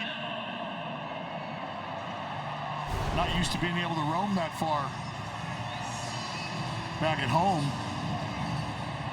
Tell you, he just continues to get better and better over there. He does. It's been a treat to watch the growth this season at first base for Kurtz after such a successful rookie campaign, highlighted by his offense. You see the numbers there. First time through the order. First after that for Springs, 152 after the first time through the order. So beginning third time here against the Texas Rangers. 3-2 game. Athletics up by 1, called strike.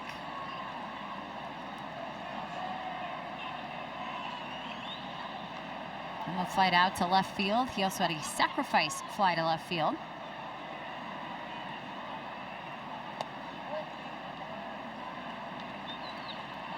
Rangers did their damage in the third. They built it with some traffic. That sacrifice fly and a RBI single from Corey Seager. Ground ball chopped to first. And why not Nick Kurtz again? It'll be a race to the bag, and Springs gets there in time. Ball on the field is out. We'll see if the Rangers want to take a look. Well, Nick Kurtz had to make a business decision here, whether or not he wanted to come and charge this and try to create a little short hop for himself. That wasn't going to be the case. Instead, he retreats and trusts the fact that the athlete in Jeffrey Springs is going to get over and cover, which he does a nice job of. Springs hits him in the chest on the way over to first. And that is not as easy as those two southpaws made it look. See Springy able to beat the speedy Nimmo to the bag just about a half step early. Job well done on both ends. 2 quick outs, and Andrew McCutcheon up for the third time. 0 for 2, fouls off the pitch. And just as we're talking about Nick Kurtz and the growth he's made on defense, you see another play.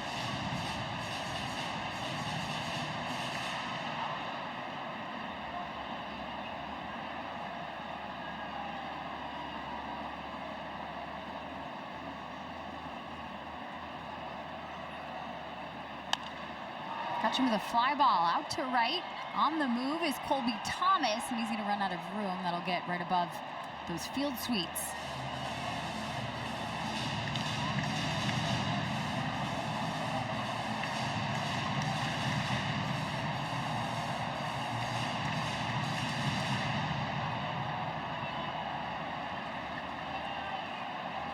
Springs has been pretty economical outside that longer third inning. Here's the 0-2, and it's fouled.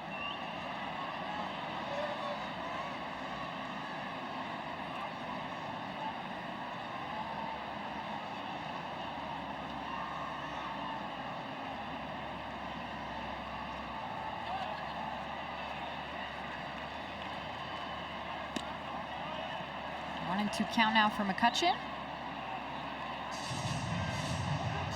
Saw the guts of Mackenzie Gore to tell his manager as he came out to get him. I got this. Finished off the 5th with 106 pitches. To center field, in comes Zach Geloff, out goes Wilson. It will be Geloff. He'll have to jump back, but he completes the catch. Went at the wall yesterday and running in for the final out here in the 5th.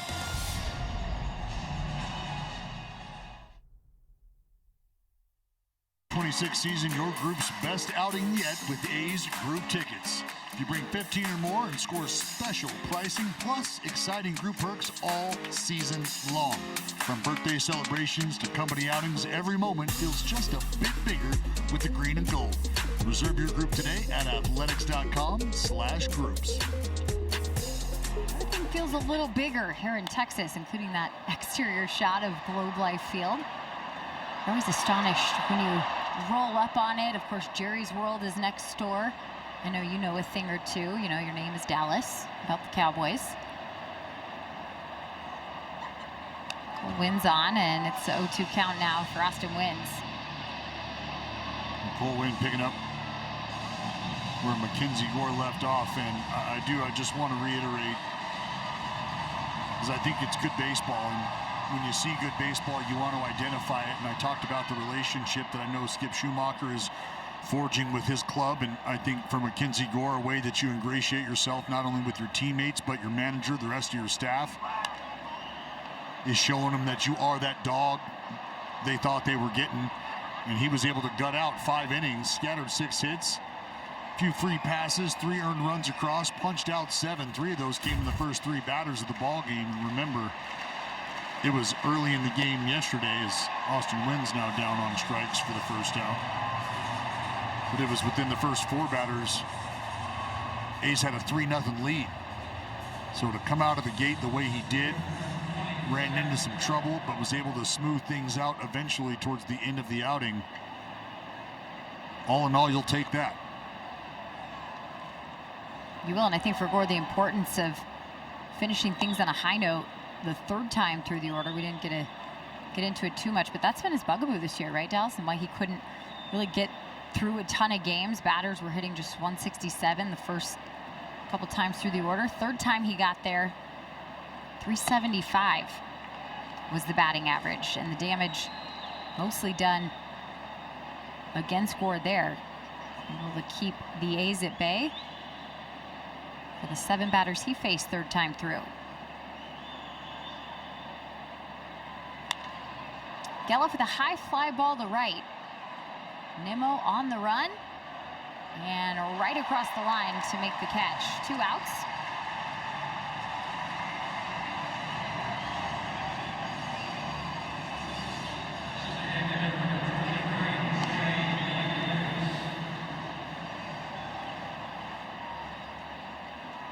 Here comes Langoliers for the 4th time. 2 for 3 with a pair of singles.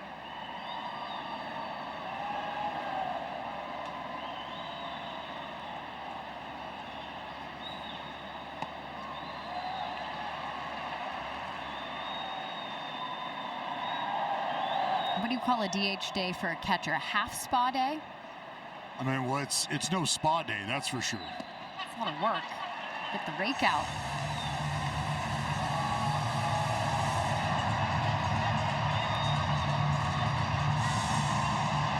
Carlos Cortez has obviously been doing a fantastic job in the absence of Brent Rooker, who's hopefully making his way off the IL very soon.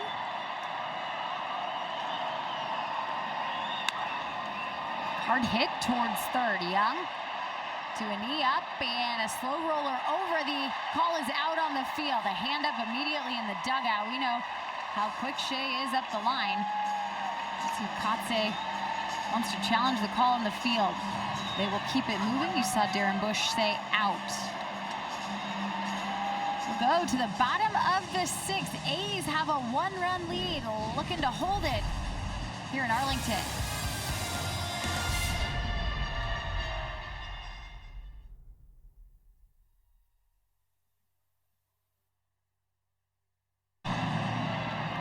Two A's over the Rangers here in the bottom of the 6th. Jeffrey Springs will get to work against Corey Seager. Seager, Berger, Young do up. Swing and a miss.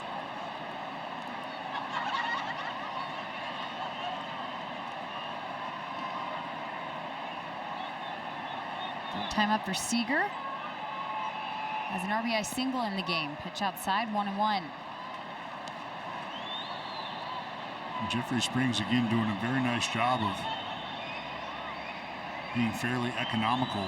Pitch number 75 on his way as we try to get through the first batter of the 6th. It'll be a ground ball. Gonna have to race to get there, and Darryl Hernandez can't do it. Into right field, Corey Seager. 2 for 3 here this evening.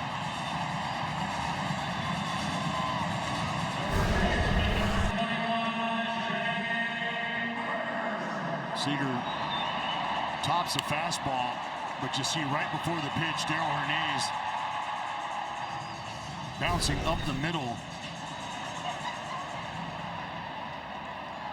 And I think typically sometimes you'll see guys, you know, it's understanding. Fastball, you might be able to squeeze towards the middle of the diamond. Something off speed, breaking ball, maybe you think about taking a step or two to the pull side.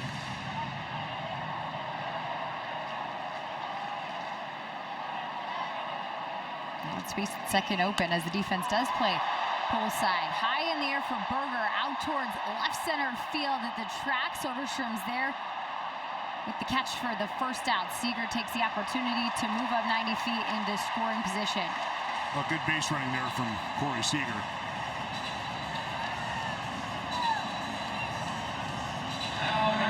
He felt confident enough that Soderstrom had tracked that ball well enough. Instead of staying halfway where, should that ball drop, he'd be on his way over to third base.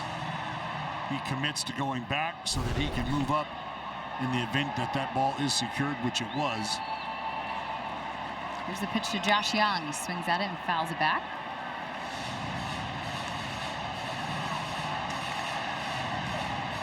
So far today, 0 for 2 for Young. Hottest hitter in the American League in the month of April. 379 this month.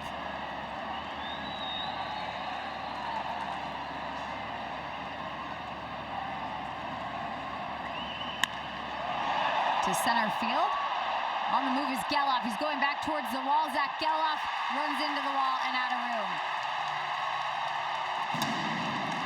A two-run homer for Josh Young. And the Rangers up by 1, 4-3.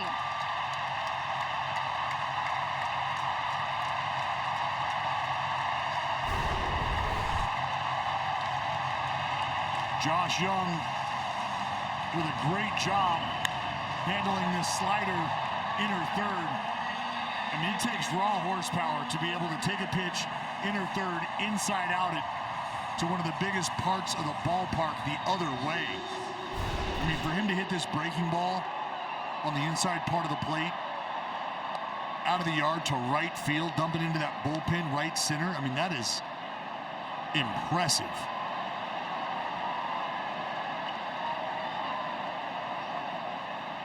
It was the 4th home run on the season for Young. I mean, just look where this pitch is located. Starting to work its way in, and Young just able to drive that thing the other way.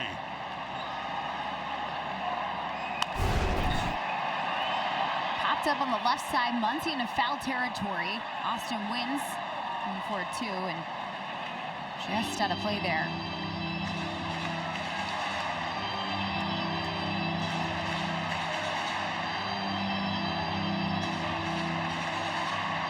Back at that 4-game series in West Sacramento. 2 games that the A's won were by 1 run. It was a 2-1 victory and a 6-5 victory in the middle 2 of the set. So Scott Barlow warming up now for the A's.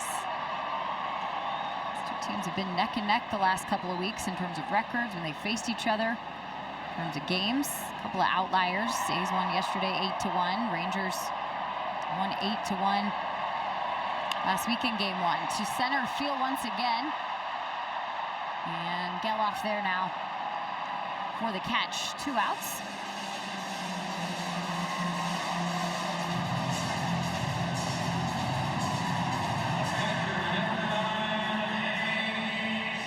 Well, for Jeffrey Springs, you would love to be able to take care of business against Jansen. If so, that very well may buy you the opportunity to face Carter and Haggerty to start the 7th inning. Much like we saw Mackenzie Gore buy himself a chance to get through 5. Getting rid of Jansen could very well buy Jeffrey Springs that same opportunity. So far today, Jansen's been on base twice, a hit by pitch and a single. That was a 2-0 count.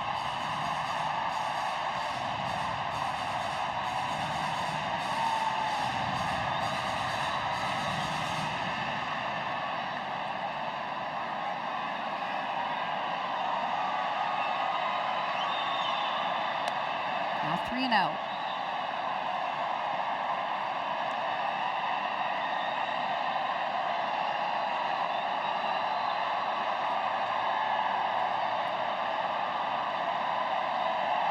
For the home run from Josh Young, it was the bottom of the order responsible for the offense here today for Texas. That pitch missing. It will be a ABS challenge.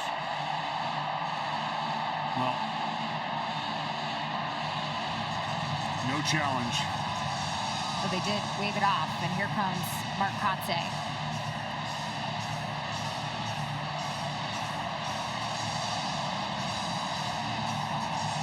Skipper on his way out. Walk to Jansen. This is a conversation first.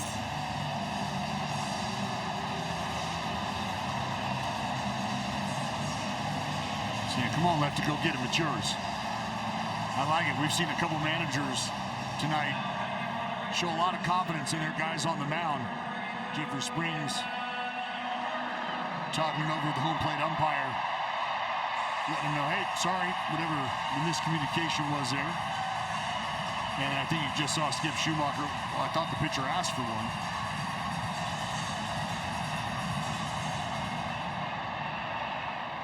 You said it, Dallas. Love the confidence from both managers in this game today, especially since you've been on that mound as a starting pitcher. I'm sure you've had some of those conversations yourself. Let's see if Springs can attack Carter here.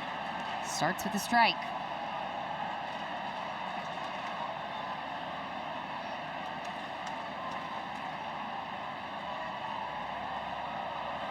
Here's the 0-1. 0-2 now.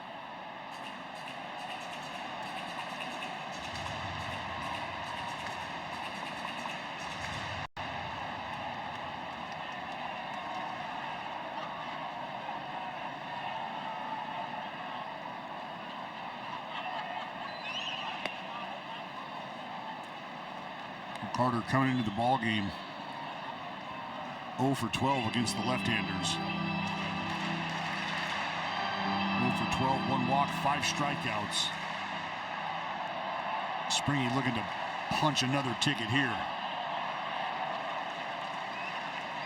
The 1-2. Yeah. Strike 3. A heavy dose of sliders against Carter. His woes against the lefties continue. Good job on Springs.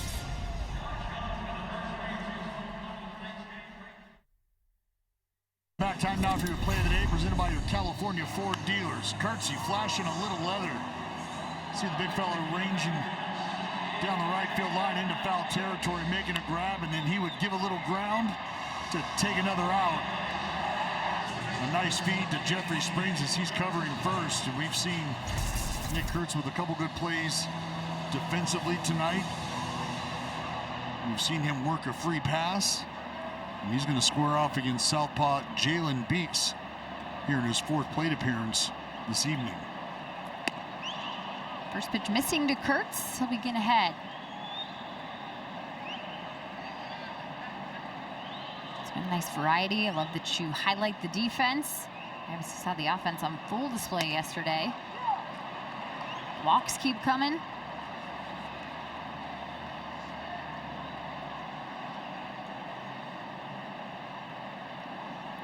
Total walks on the season.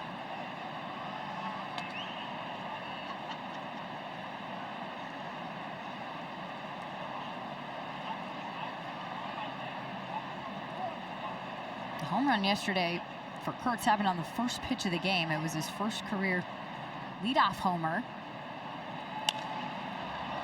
Put it in the air, fly ball out to left center. And Haggerty with the first out.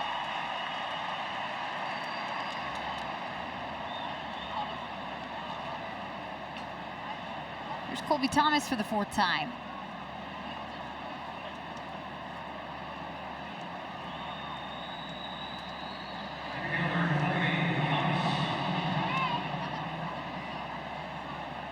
Colby 1 for 3 in his season debut. Starting right field with a lefty on the hill to begin the game for the Rangers.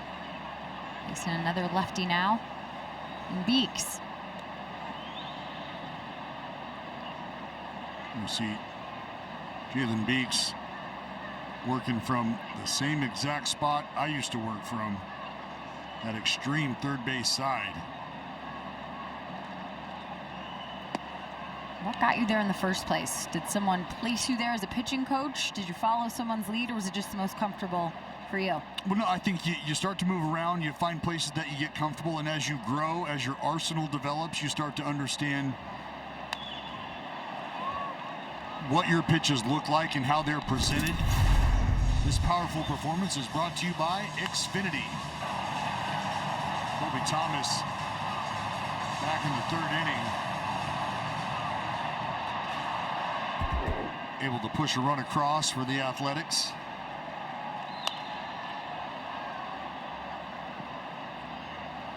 You know, but from a left-hander's perspective, and especially for me with my arsenal, the idea is I was looking to really kind of basically turn the plate and give myself an opportunity to really clip that outside corner,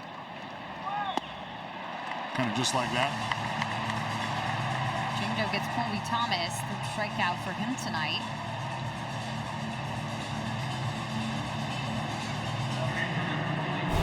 It's a good changeup here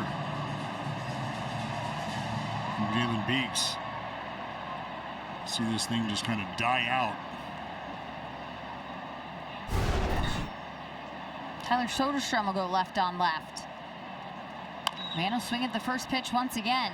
Chopped to second. And Duran will make the play. 3 up, 3 down. We will stretch in Arlington as the A's trail by 1.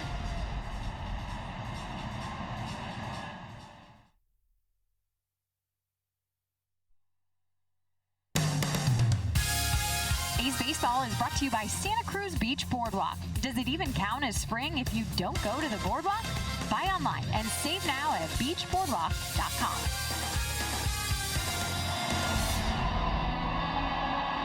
It's been back and forth here in Arlington tonight for Game 2. A's struck first, and then the Rangers answering back. They're up by 1 as we go to the bottom of the 7th.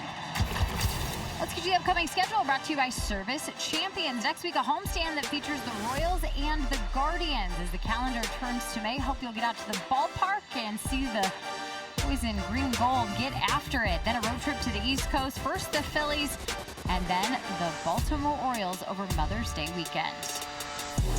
Speaking of the Orioles, they lost today, Dallas, to the Boston Red Sox 17-1. And you know what you're gifted after you beat a team 17-1? Well, it's almost like the Red Sox may have won the game but still lost at the end of it all, huh? Oh my goodness, Alex Cora, relieved of his duties, fired as the manager of the Boston Red Sox today, along with several other staff members. It looks like Chad Tracy is going to serve as the interim manager for the club. He's currently the AAA manager, but man, that is shocking news. You knew that the Red Sox were underperforming, off to a terrible start in the American League East, but here it's April.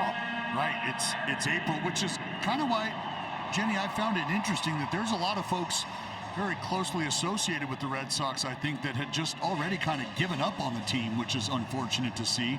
I know a lot of folks looking for new teams to pull for, but I can say this. Alex Cora, is an incredible baseball mind, and I don't think that Alex Cora will have a difficult time at all finding work if he wants it. I think he's done a phenomenal job with a young group that I think had their direction change at times, and I think still trying to point them in the right direction as resources change. It's never an easy task. Haggerty with one hopper to Kurtz, and once again the first baseman going to work defensively to make the first out. Haggerty retired. It'll be back to the top of the order with Brandon Nimmo coming up now against Scott Barlow. And Kurtz at it again.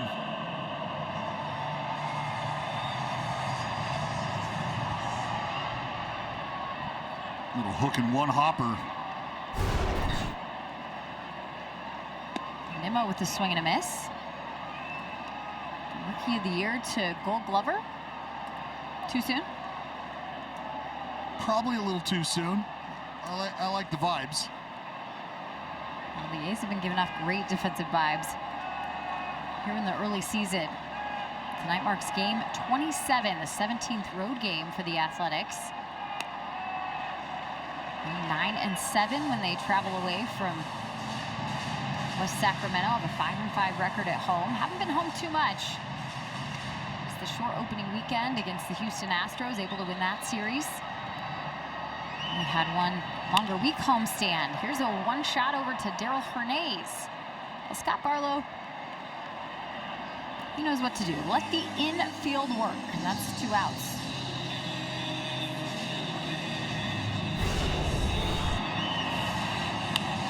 Well, we've seen Scotty B roll in there, spin that big curveball, and have a lot of success doing so. He's also a guy who not afraid to let that defense work behind him. He's had success doing that as well.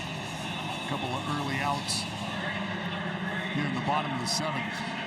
The pinch hitter and Jack Peterson. Taking over for Andrew McCutchen as the DH now.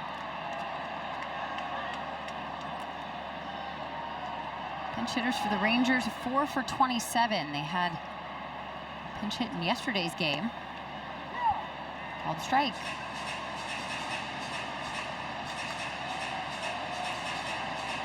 Really interesting to monitor the direction of the Red Sox, who had that 10-17 start. Now with the firing of Alex Cora today. Of course, in 2018, put on in history as one of the greatest seasons for the Red Sox. He had that absence in 2020 that he had to take. For suspension and his role with the Astros. And look, I'll say this again about Alex is, you know, it's never easy, I think, as a manager to navigate, you know, executive changes and shifts in the executive branch. Something that he did have to navigate. I think did a good job of it. You're, as the manager, you know, you might be privy to some of the moves. You might be involved to an extent on the direction the team is opting to head, but at the end of the day, there's decisions that get made that are above your pay grade, and you're then tasked with trying to navigate those decisions, and that's never an easy job.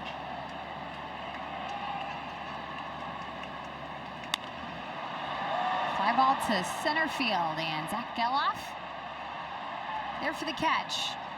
3 up, 3 down for Scott Barlow. The bullpen off to a good start. See if the bats can get going. A's fans, this one is made for the future stars. Kids 14 and under can score an exclusive sliding glove giveaway.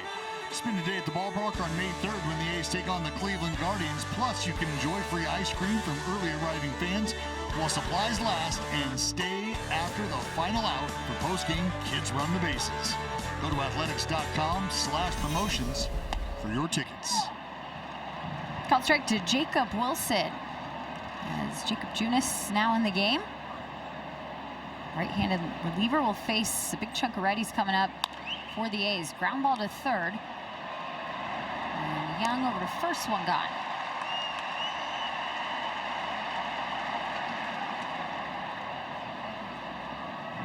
Jacob Junis getting an early out there against Jacob Wilson. 12th appearance for the right-hander out of this Rangers arm barn.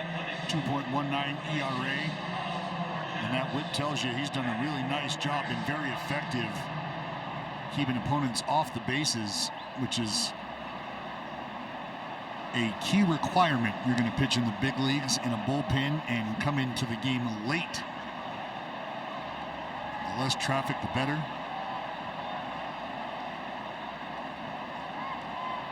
Junis, a pitcher that's been around the block. 10-year veteran, was a starter. He's been a reliever. And facing Carlos Cortez, pinch hitting for Muncie. And a 1 count. Just like old hat for Carlos, right? Spot he was in a lot last year. Like I said, old hat.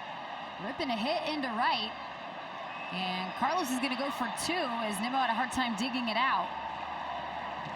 A pinch hit double with one out here in the 8th. Just unbelievable.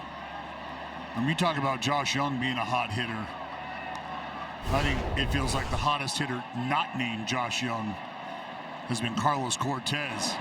87-mile-an-hour change piece, no problem staying back, hook it down the right field line. You got Nimmo trying to play the carom ball, just kind of sidles up. Cortez makes the easy decision to move on into second base.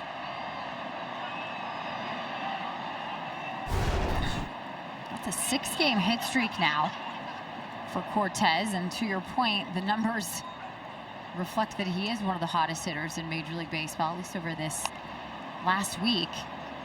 He is now 11 for 22 with 3 homers, some doubles in there, and 5 RBI over the streak. And Jeff McNeil, who's pinch hitting now, has had his fair share of good numbers here in the month of April. McNeil in the air to left field, a catch from Haggerty, and Cortez will go back to second, 2 outs.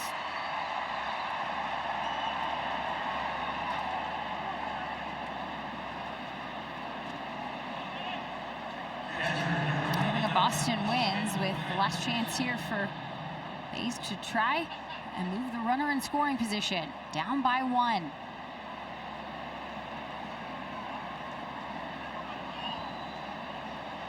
The A's had a 3-0 lead going to the bottom of the 3rd.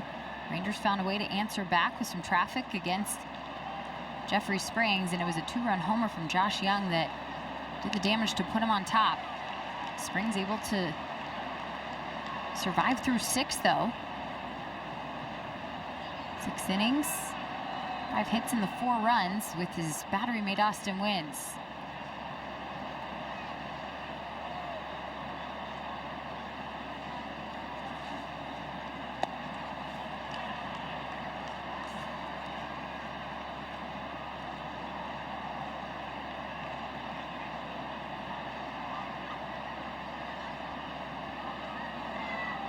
Just the 8th start of the season here today for Wins.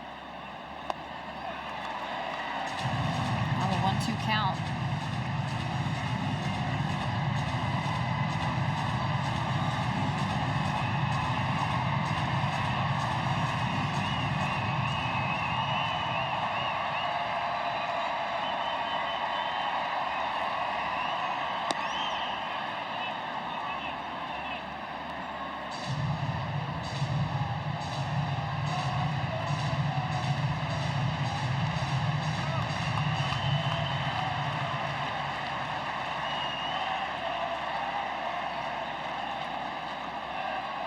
Here's the 2-2.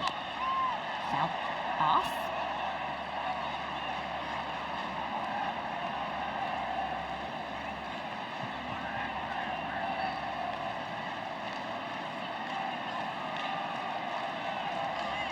Right-handers is 2 for 20 off Junis here this season. That includes Jacob Wilson. First batter he faced this inning. Fly ball to center field. And Carter with the catch. That will end the A's threat here in the 8th. The runner left on. Still trail by 1.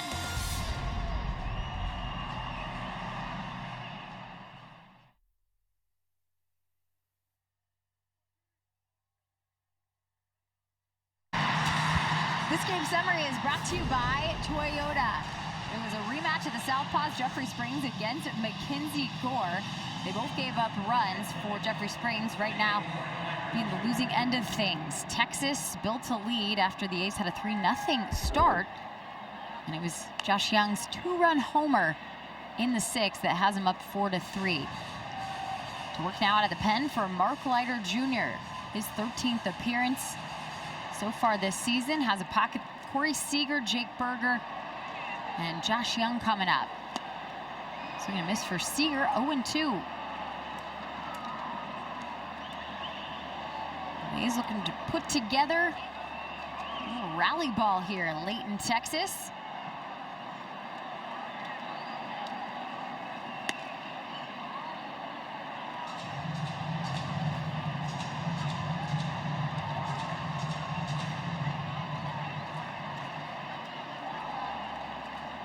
Leiter last appeared 3 days ago in Seattle. And right into the glove of Nick Kurtz. On cue, the defense that the first baseman shown today, he lays out for the first out. Flash the leather, big dog. I mean, just a phenomenal quick first step there for Kurtz. And again, not only because of the position he's playing on the corner of the infield, but because he's a sizable fella. Jake Berger swings at the first pitch and sends this a long way. Will it stay fair? It is foul.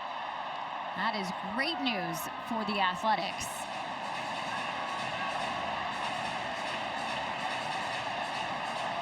She'll go home happy. Yeah, it's Hello Kitty night. She has her jersey, the plush doll, and now a souvenir. 0-1 count for Jake Berger. 0 for 3. This one in the air, weakly into foul territory, and just sneaks over. But back to Nick Kurtz. It's a controlled fall over there at first base. Really more than a dive. You're just trying to get on plane with the baseball as quickly as possible, and it's almost like it's just a controlled collapse into your own footprint.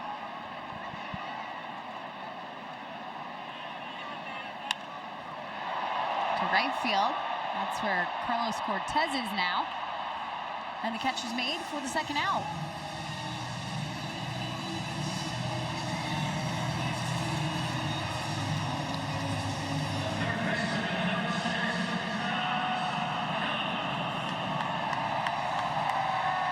Now Leiter will have to face Josh Young to get the final out here in the 8th. Young had the 2-run homer in the 6th. And the first pitch missing low.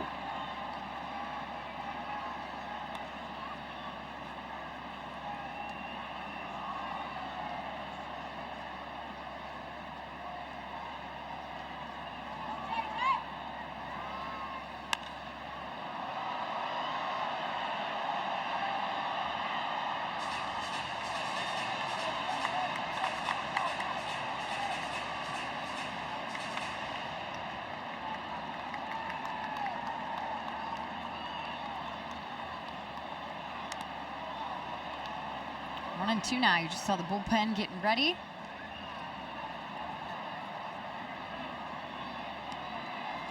Coming for the 9th. Looks like it's going to be Latz.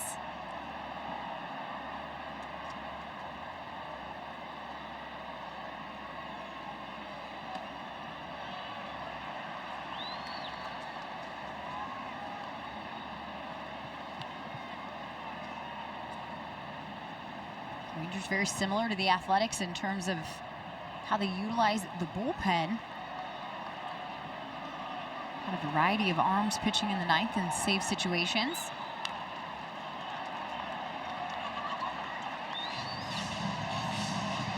Well, if you can maximize the matchups.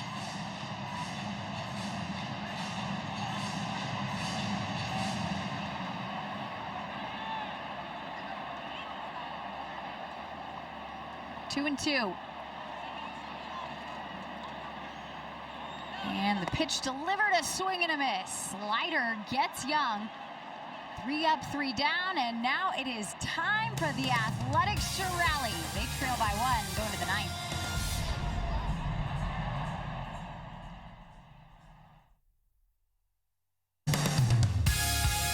This telecast is brought to you by Toyota. Class-leading MPG and more hybrid models than any other brand. Toyota, let's go places. Rally time here in Arlington. First pitch swinging for Zach Geloff. He'll foul off the first offering. You know what rally time means? Rally caps. When you don't have one, you go to the concession stand. How about this?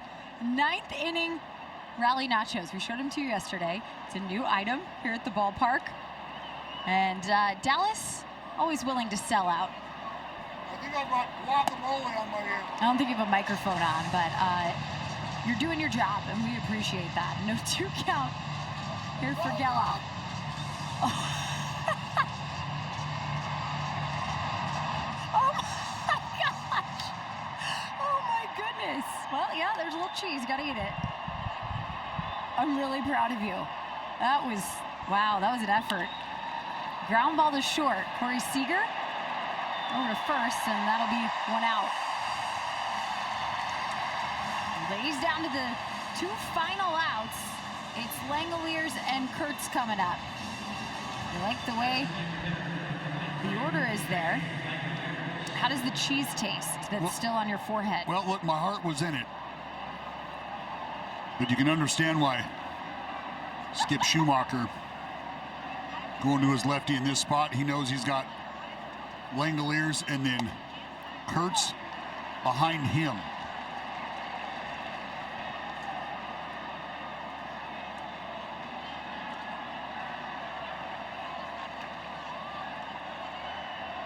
Here's the 0-1. Swing and a miss on the changeup. Well, you gave it your best effort. I'm not certain they are wearable nachos. At least they won't wear for a long time. Yeah, I mean, that was probably a 4.5-pound nacho setup there. Good thing you got to the gym today. All around. Yeah, that's probably a better way to eat them, in your lap. Langoliers staying alive.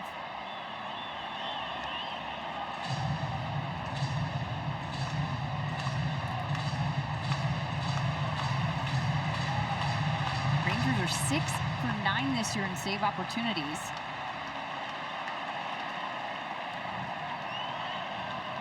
Latz 0 for 1. 1-2 count now.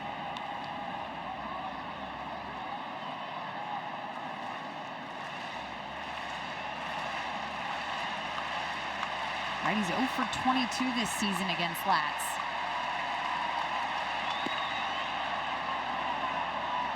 Two and two. Lears back to an even count. Just waiting for that Latz mistake.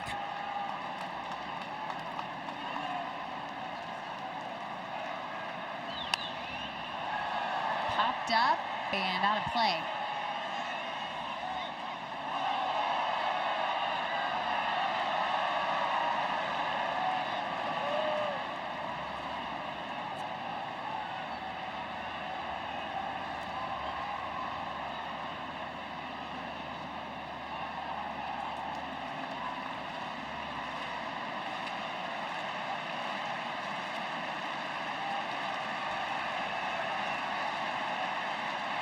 The 7th pitch of the at-bat coming.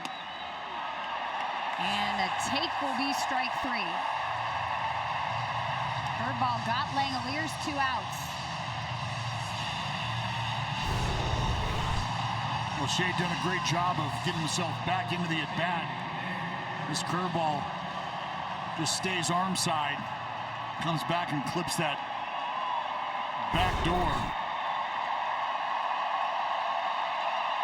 Last chances up to Nick Kurtz. Started the game with a bang yesterday. Trying to keep this one going with 2 outs in the 9th.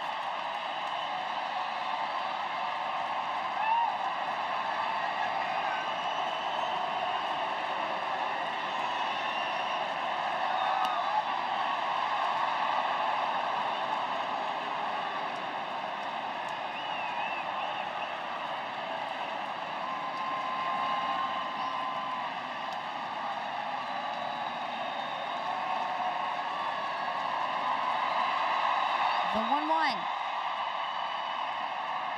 Getting ahead.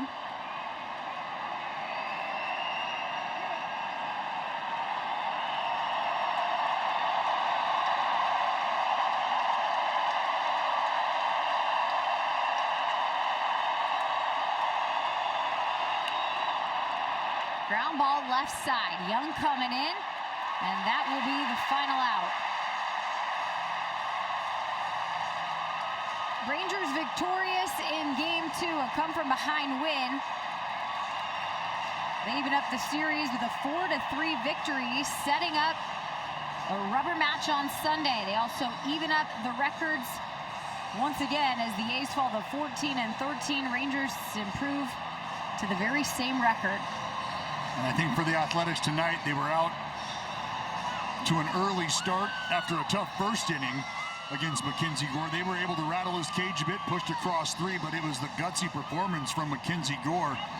He gave Skip Schumacher and the rest of the boys 5 solid innings, 7 punch-outs, and kind of held that offense at bay long enough. He was able to turn it over to their bullpen, who was able to help out the rest of the way. And you got to tip your cap to Jeffrey Springs, who battled, gave up one big swing that changed the course of the ball game. But all in all, I think a tightly contested ball game. Unfortunately, the Rangers on the winning end of it. Once again, another rematch tomorrow, a battle between 2 good friends, JT Ginn and Kumar Rocker. The Rangers and the A's dead even at 3 games apiece on the season series. Tomorrow will be game 7 that they match up together, and the A's looking for a series win to end the road trip. That'll do it for us here in Arlington tonight, but stay tuned. A wrap-up of this and a preview tomorrow. A's Cast on NBC Sports, presented by Toyota, starts now.